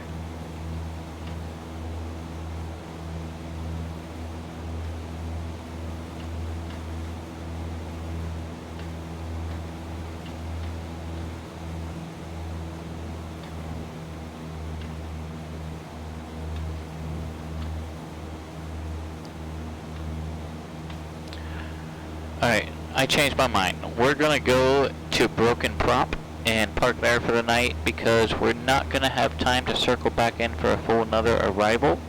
So tomorrow we're going to depart out of Broken Prop for another round of SimVenture.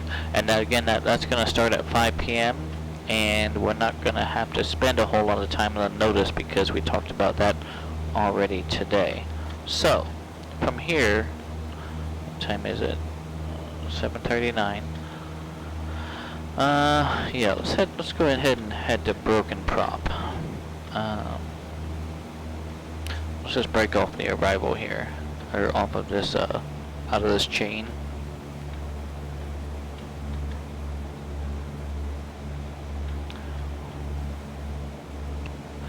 I'm not sure if it's going to be in the database here or not. We'll find out. WI. Yeah, it's not.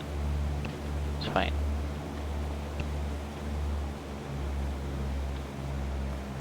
So I cat out of the bag now. Okay. I spent the last several months cleaning up and revamping this scenery for X-Plane 12 for use for the SimVenture event. It was a lot of cleaning up. I think it works a lot better, but in the process of that, I did redesign and rebuild a couple of the airports in the area. So we're going to go ahead and head over to Broken Prop, which is Whiskey India 55, Wisconsin 55. And we're going to camp out there for the night, and then tomorrow we're going to take off from there. And then we're going to fly as many arrivals as we can. And take as much advantage of the ATC as we can. So that's the plan. The other thing that I need to do is go through the null zones in my controllers, because something is going on with my roll access. I feel like it's something. I feel like my response curve got deleted for some reason. I'm not sure why. But we're gonna head over to Broken Prop and camp out there for the night.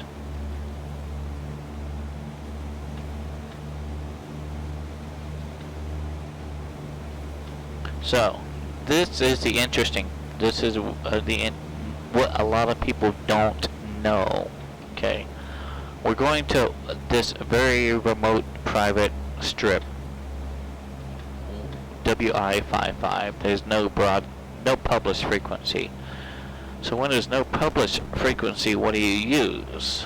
What do we talk on when there's no published frequency? Generally, in the United States, it is 122.9. That would be the equivalent of a CTAF for an airport that does not have a CTAF, if that makes sense. Audio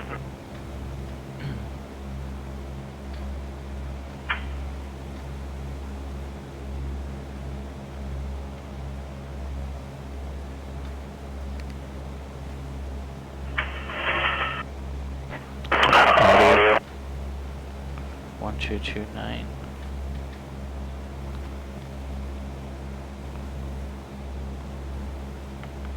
Audio.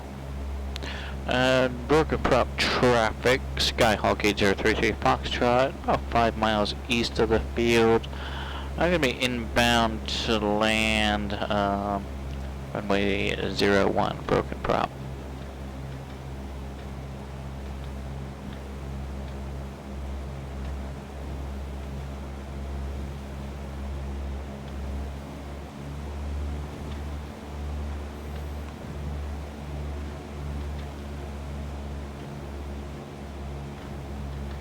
Alright, let's see if I can find where I put this little thing.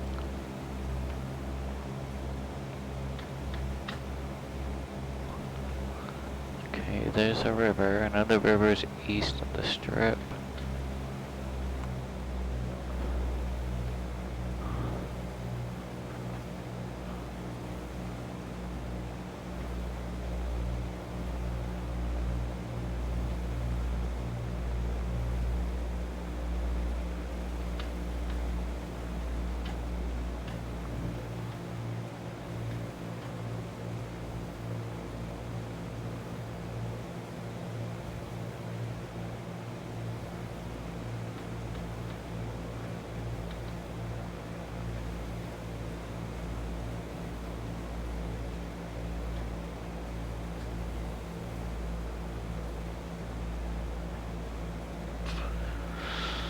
Let's see. Okay. There's that. There's a river.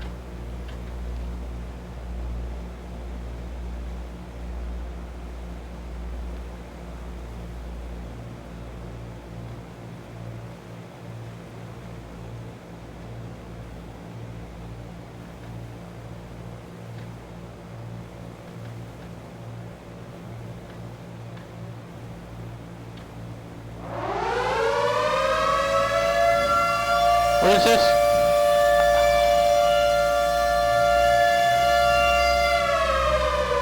Man, we're getting a raid. We're getting a raid from Code Nebo. Welcome on in, Raiders. Code Nebo, hello, welcome on in. We hope you're well. Hey, and I hope you had a good time playing the event.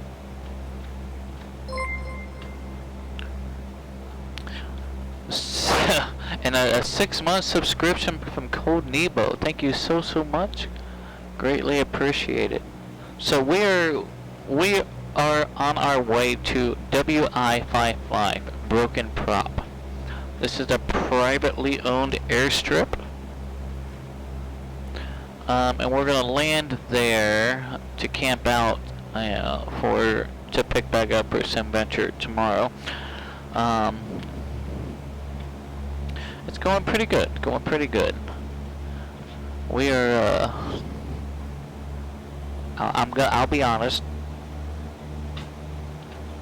I suspect can't prove that perhaps a PE controller failed my engine while on ground, or it could have been a random failure. You know, those PE controllers are sneaky sometimes. They are very sneaky sometimes, along with the EAA. Sometimes the EAA has been known to shift the weather on the fly and change the active. Yeah, an engine fire is certainly interesting. A Broken Prop traffic, Skyhawk 8033 Foxtrot is making a left 180 base to final for the north runway. Broken Prop. So, the full disclosure, I spent countless hours, several weeks, several months revamping the SimVenture scenery for X-Plane 12. Terrain ahead. Terrain ahead. Terrain ahead. Pull up. Terrain ahead. Pull up. This is actually the first time I'm flying Terrain it. ahead. Pull up. Terrain ahead. Pull up. Zip 500. Terrain ahead. Pull up. Terrain ahead. It's gotta pull be up. around here. Zip it. Terrain ahead. Pull up. Terrain ahead. Pull up. Listen, I meant to push the inhibit. Terrain ahead. Pull up. Terrain ahead. Pull up. Terrain ahead. Pull up. Terrain ahead. Pull up. Yeah, I know. There's terrain Terrain ahead. ahead. Pull up. Terrain ahead. Pull up.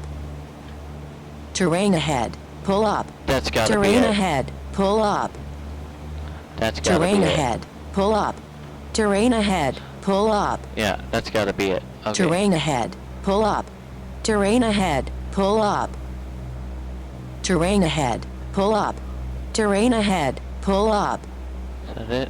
Terrain ahead. Yeah. Pull up. Whoa. Terrain ahead. Pull up.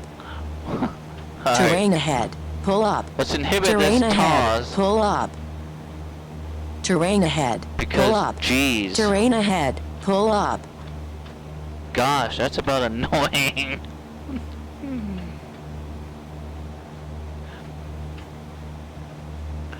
Man, I meant to inhibit the TAWS instead of close it, because she does. She gets annoying.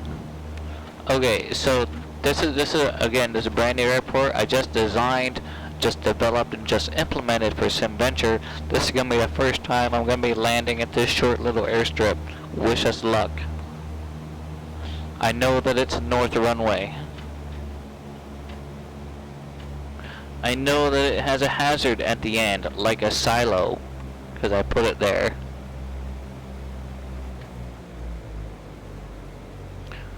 Yeah. Terrain ahead. Terrain ahead. Terrain ahead. Terrain ahead. Pull up. Terrain ahead. Pull up. Alright, inhibit that TAWS now. There you are, beautiful. Okay, there you are. Alright, let's go ahead and drop those 10 degrees of flaps. We're in the right arc. 500. This is going to be a short field landing by all means. Okay.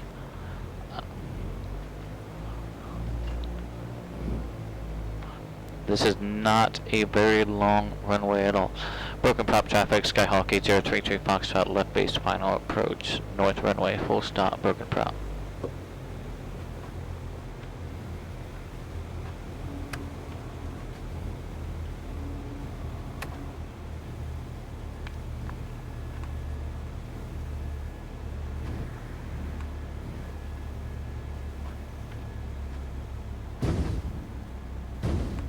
Whoa. A landing so nice I did it more than twice. How about that? Whoa! Whoa, whoa.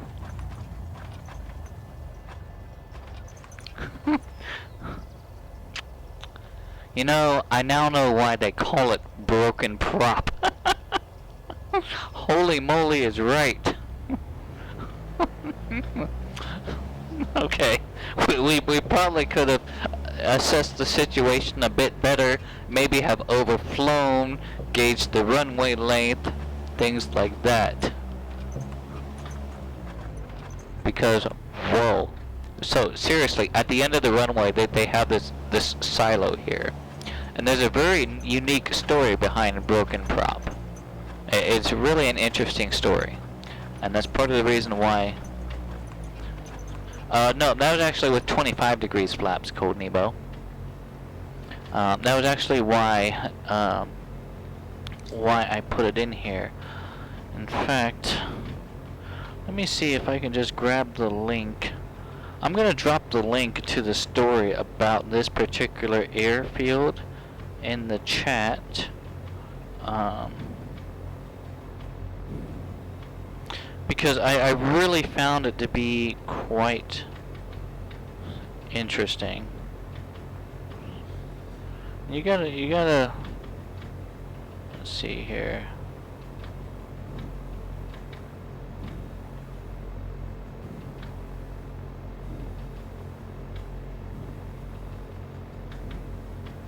Well, that's not the link that I need then. Oh, here it is.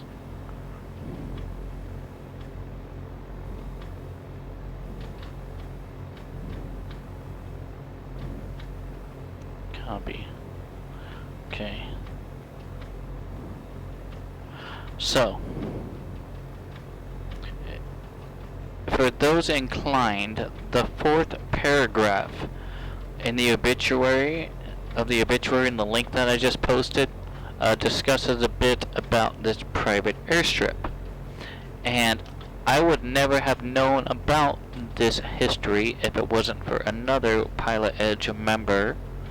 And that kind of talked to me about it. So after our discussion, I felt like I needed to take some time to at least improve upon the default airport that was with X-Plane 12, which it hasn't been approved upon from what I can tell. So I didn't spend a whole lot of time on it, but it's certainly usable, and I hope that it does it some justice for what it is. But it is yeah, it's definitely a unique strip, and that's WI-55. Now, I'm broadcasting on 122.9, which is in the United States a CTAF for any airport that doesn't actually have a specified CTAF. So,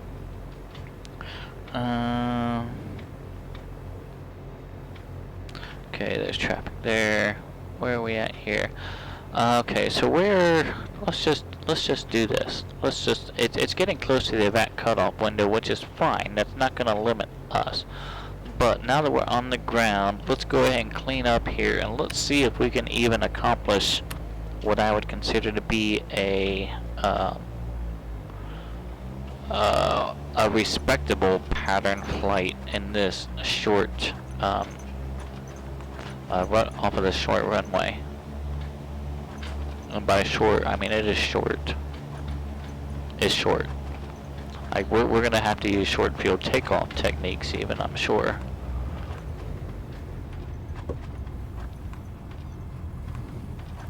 Okay, so here we are, almost to the end of the runway. Yeah, now that we know where it is. I knew what I put here, I just didn't really know where it was. I couldn't really see it until we were on it.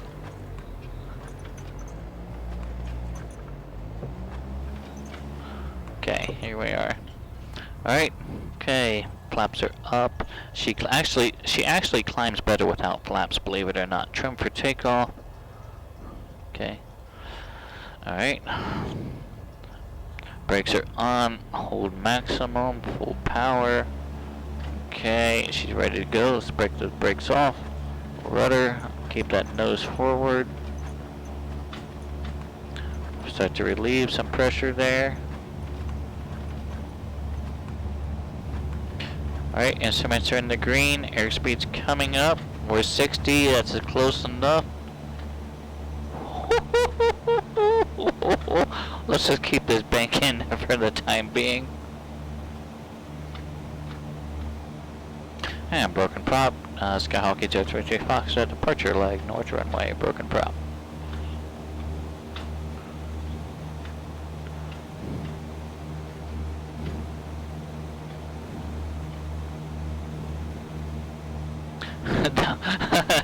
Well, I can tell you the runway, it definitely lives up to the namesake, that's for sure.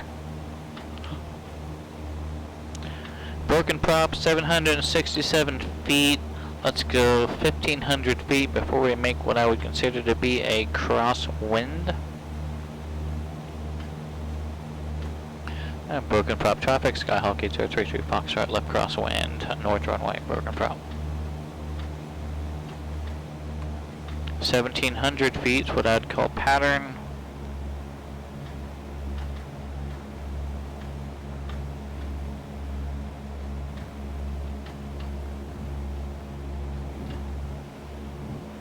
Okay, let's roll downwind.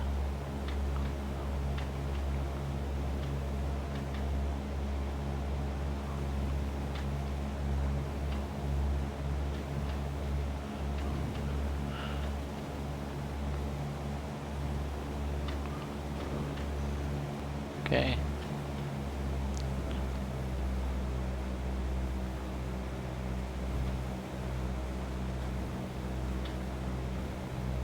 Right, airport environments in sight.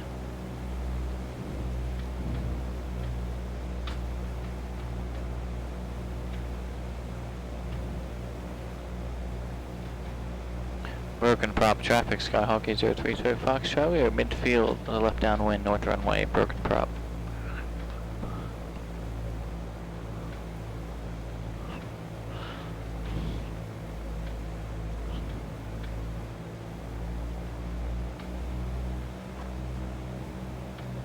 Alright, being the number, showtime, power's coming back to 1600, and the white arc, flaps coming to 10.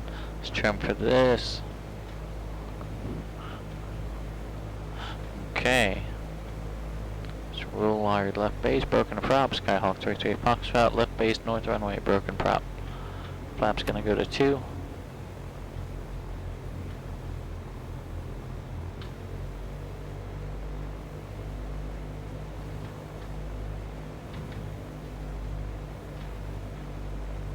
Broken prop, Skyhawk 33 Foxtrot, final 500. north runway, broken prop. Flaps 3.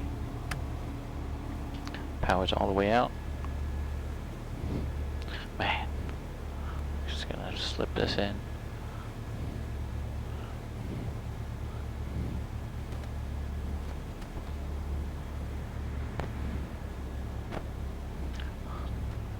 Touchdown 70 miles per hour. Flaps up. Left rudder. Clear that tower. Wow. That's still cutting it close. Like, you've really gotta be established and stable for this.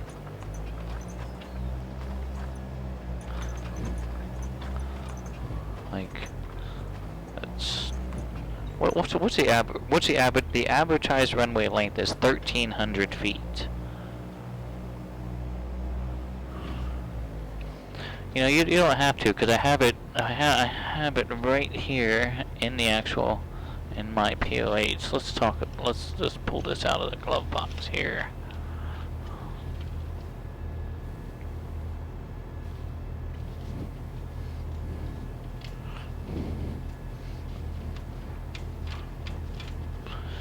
Oh. Okay, there it is. That's the one I want. We have an SPPOH. We have a SimCoder, Cessna T210 Centurion 2. I haven't flown that bird in years.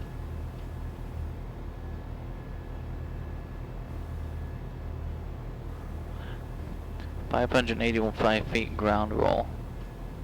Assuming touchdown is 61 knots. Well, I can tell you we touched down probably closer to 75 knots. About. No, we probably touched down. We touched down 70 miles per hour. It's about 65 knots or so. But we were probably midfield before we even touched down. So, okay, where are we at? All right. Tell you what, I'll be right back with you all. Field length is 1,300 feet.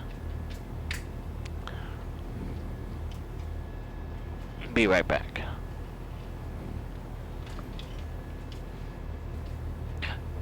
Actually, before I be right back, let me just taxi out of the active here. Since I'm still connected to the network, I just want to make sure I'm going to be out of the way.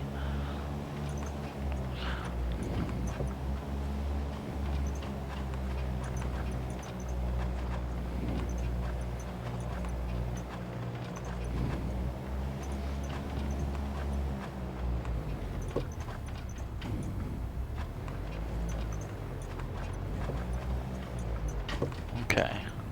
Alright, I will be right back now. Cold Nebo will catch up in just a minute. The shortest you landed on a sea was 1,400, so I guess I'm not too far off.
Alright, so I think I want to try this again.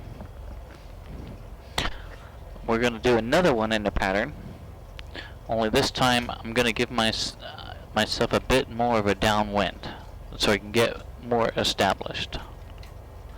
And then we'll see how that goes. And the goal is to be stopped before we get to the grain tower at the end of the north runway. Okay. Okay, parking brake's gonna come off. Power. Gonna take quite a bit of power to get us going in this field here. Broken prop traffic, Skyhawk 8033 Foxtrot. Back taxi, north runway. Broken prop.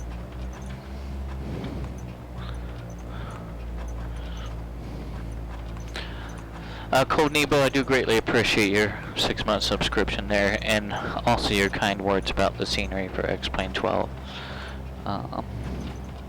My plan after the weekend event is to open up, or hopefully open up, a feedback thread, so I can get feedback from some of the users, because I'll be honest, this is the first time such a major change has come to the X-Plane 12 scenery for SimVenture.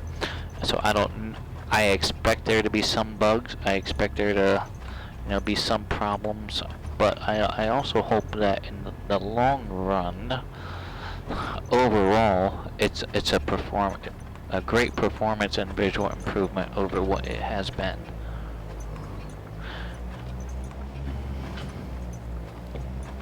Because as a gateway artist myself, it definitely needed some work.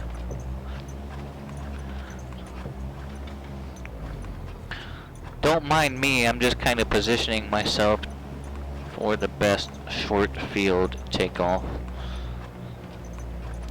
Okay, so we're keeping that back pressure in on that elevator. Okay, alright.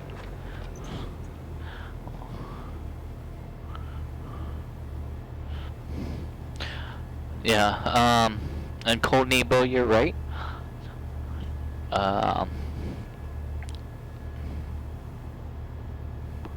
Yeah, so I actually removed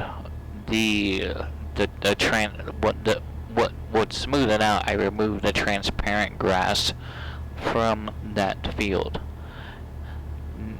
Not because, as you pointed out, it's not part of the event, but I removed it more for performance reasons than anything else.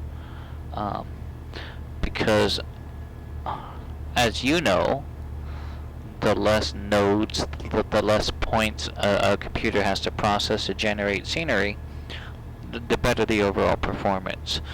Which is why, a lot of the duplicates and triplicates I went ahead and cleaned up, because there was absolutely no point in having scenery on top of scenery on top of scenery, which happens when you have import on top of import on top of import. So I'm glad that the performance was a definite improvement, and that's really what I was hoping for.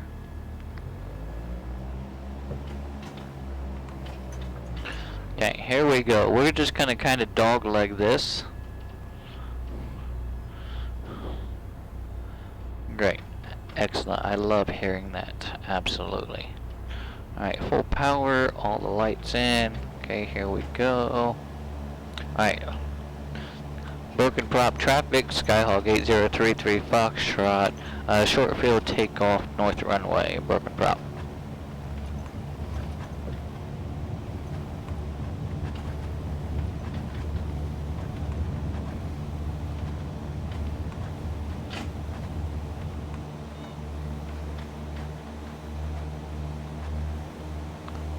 Oh boy. Alright, airspeed's up. Clear obstacle.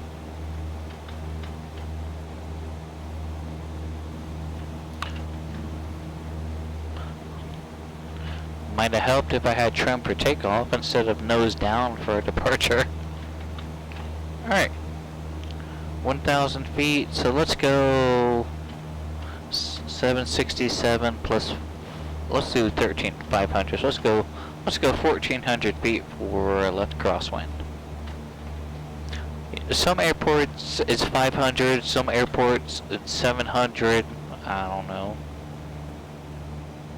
But for this one, let's do 500 feet for a crosswind.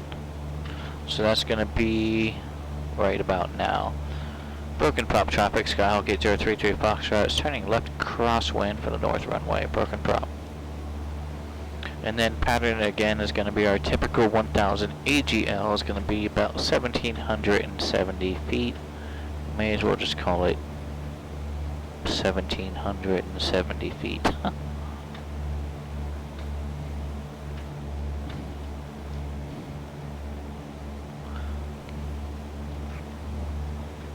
Okay, let's roll downwind.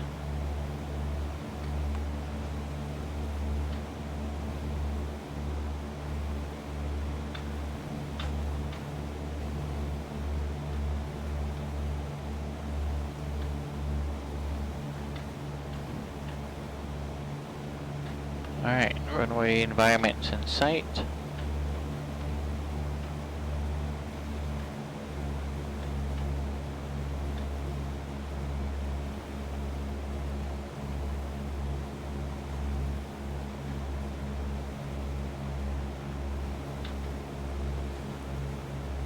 Broken prop traffic, Skyhawk 8033 Foxtrot, left downwind for the north runway, broken prop.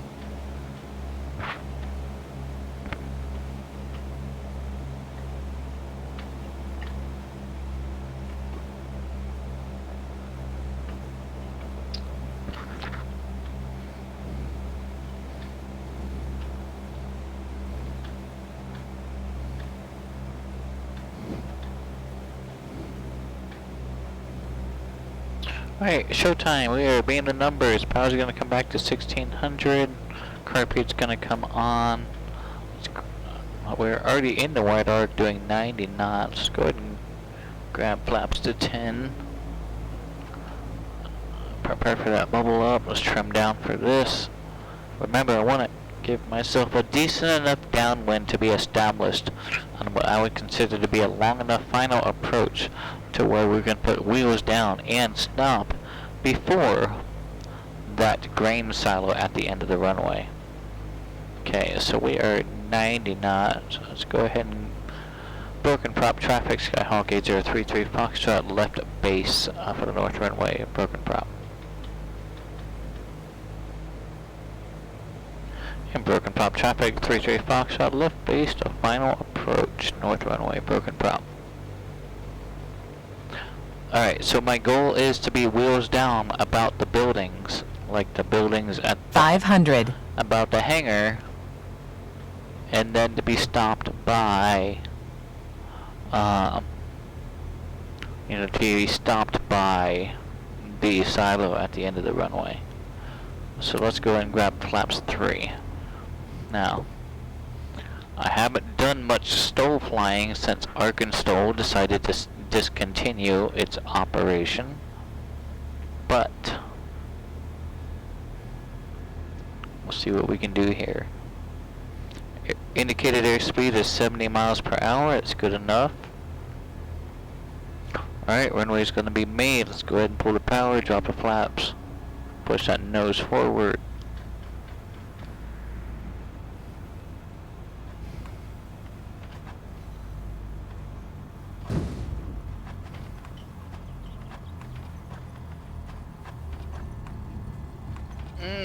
Stop, stop, stop, stop, stop.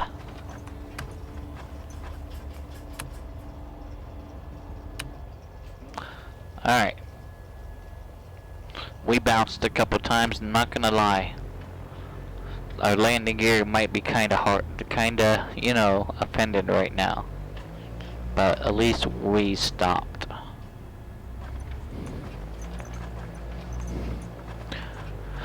Broken prop traffic, Skyhawk 8033 Foxtrot, back taxi, north runway, back to the hangar, broken prop.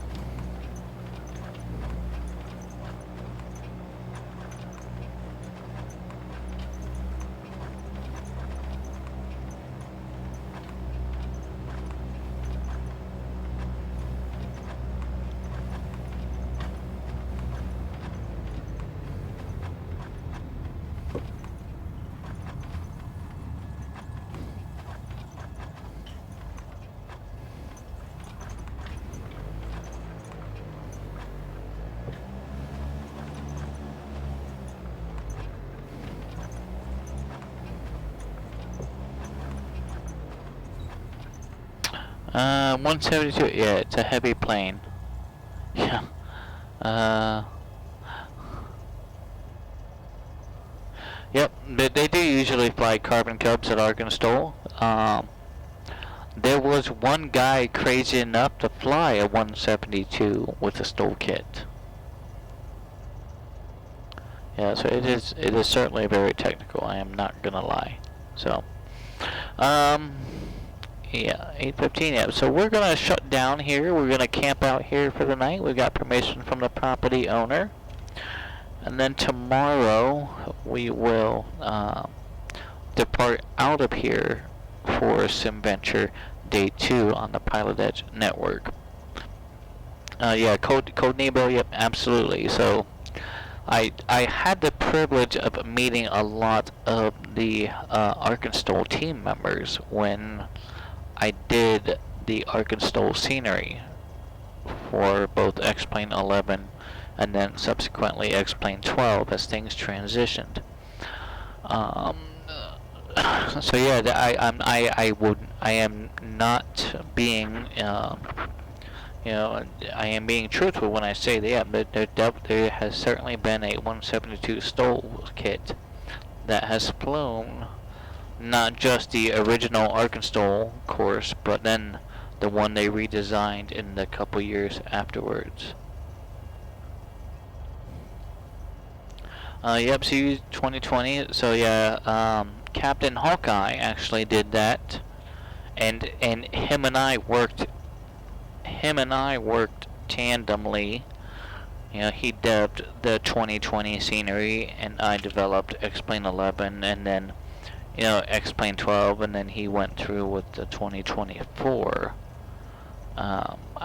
scenery. Yeah, I think 2024 was his last version of Arkansas, because unfortunately, the event itself has discontinued and ceased operation, so we have stopped updating the scenery for it. But when I did find out that there was a 172 that flew that course, I was astonished by it. So alright, well, that is it. Let's go ahead and shut things down, and then we'll head to the hangar and chit chat for a moment, say goodnight, turn down off. Okay, turn this off, turn these down. Okay, lights but our beacon are going to go off. Mixture's going to go lean. Mags to off. Master, beacon, parking brake is on. Okay, let's head back to the hangar. And we will chit chat for a bit and say goodnight.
Alright, everyone.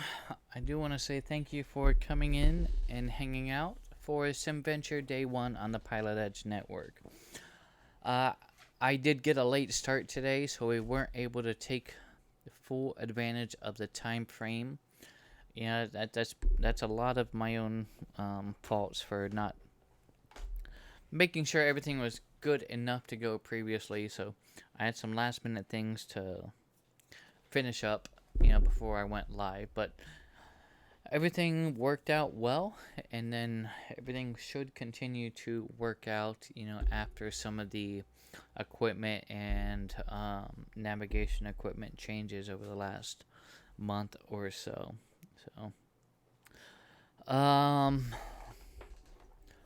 Real quick, let's talk about our route today.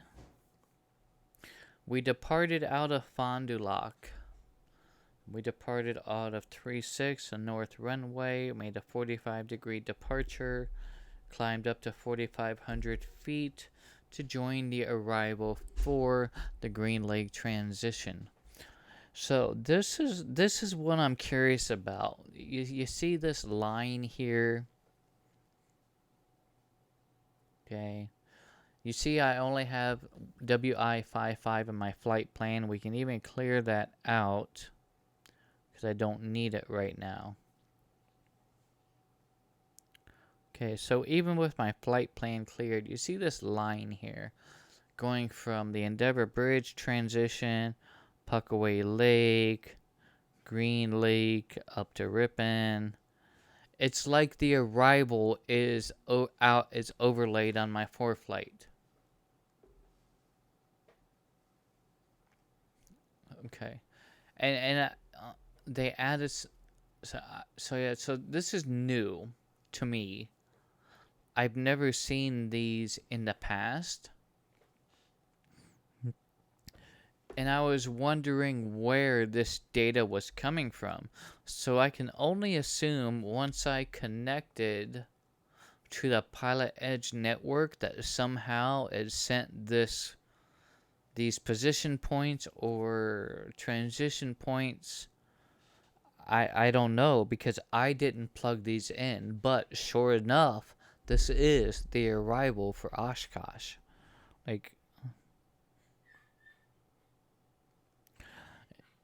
And then we flew the arrival. We got, runway 36 left. And then this is what we learned today. Okay. We landed, we parked, we took a break, we taxied to 27. Our instructions were to depart runway heading, then fly 360 degrees to a ceiling of 1,300 feet. I departed, I was airborne, and then as soon as I was airborne, I grabbed 360 and climbed to 1,300 feet. My understanding now is that because I turned too soon, I would have cut off some of the arrival flow traffic. So my understanding now is instead of turning, when we're airborne or shortly thereafter, let's fly that runway heading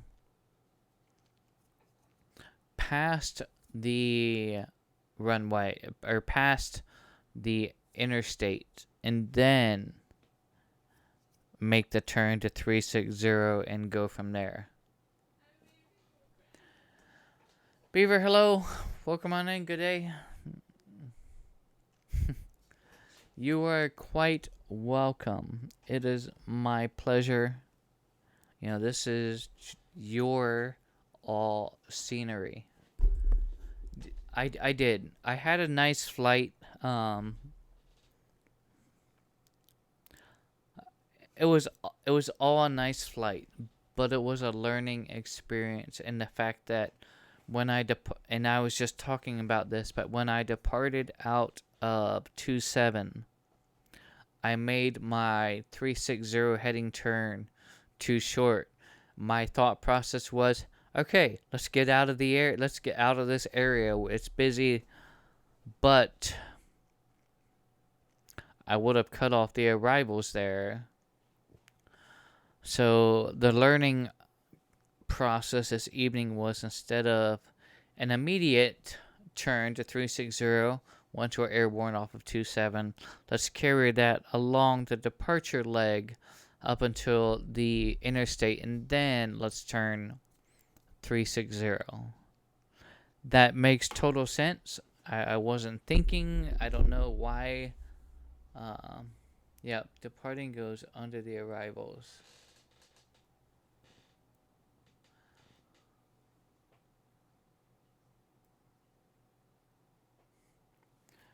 That's a good question. What does the notice say?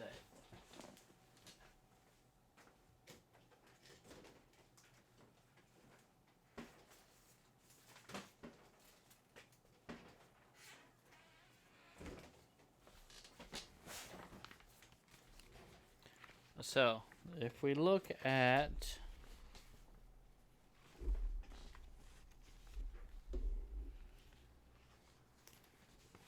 the departure procedures for Fond Du Lac, which is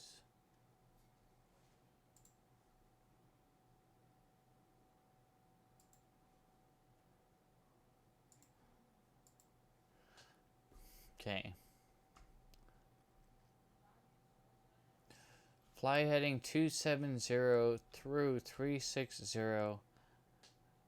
at or below 1,300 feet until clear of the Class Delta airspace.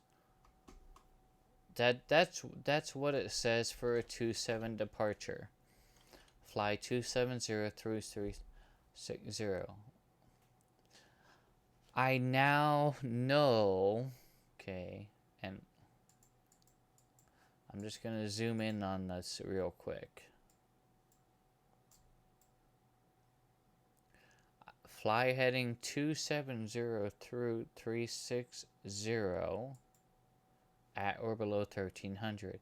So I now know that to mean, okay, fly heading 270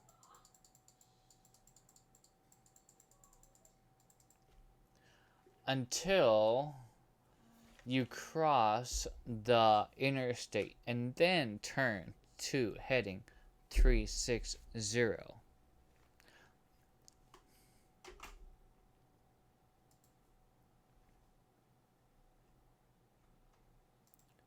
That's what I know now.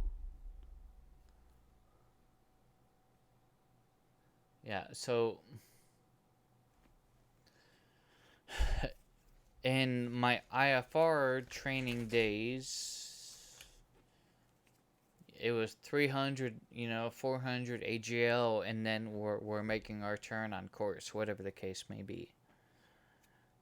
I don't know. I took it as a learning experience. So now I know that when I am departing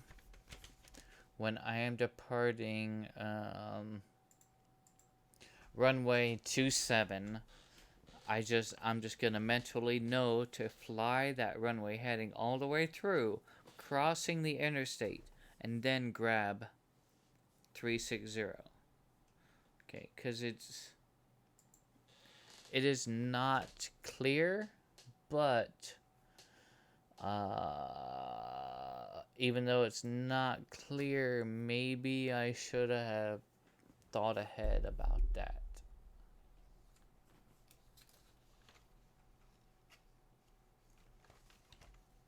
It's plus 700 before the turns.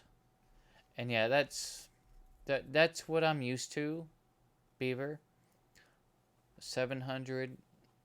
There are some towered fields I've been at. They prefer 500, but 700 at a non-towered field has always been my magic number. And even at a towered field that doesn't have a specific requirement has also been my magic number.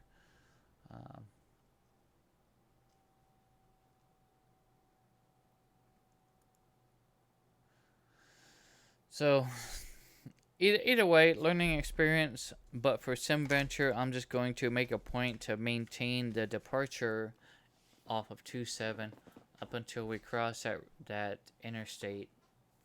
And then we will follow through with instructions, unless we're told previously, a short turn off, whatever. Okay.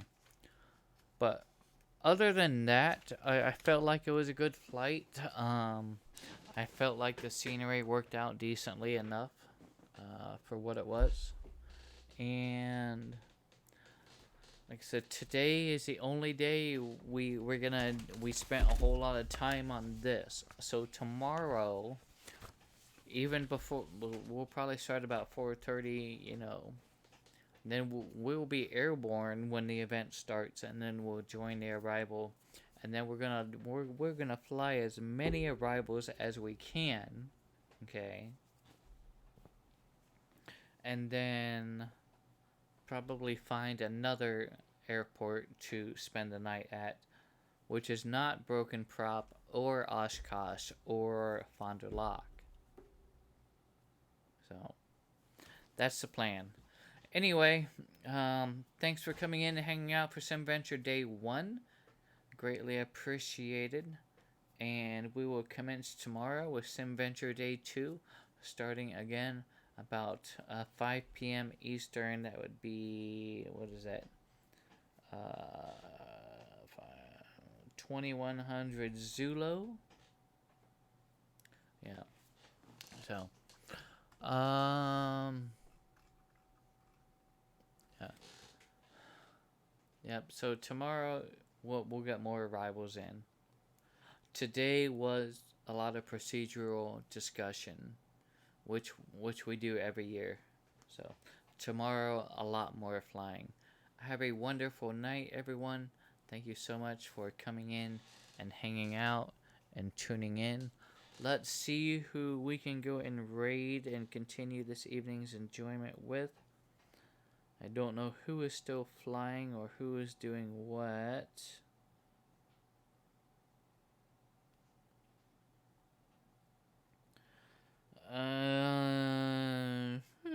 Okay.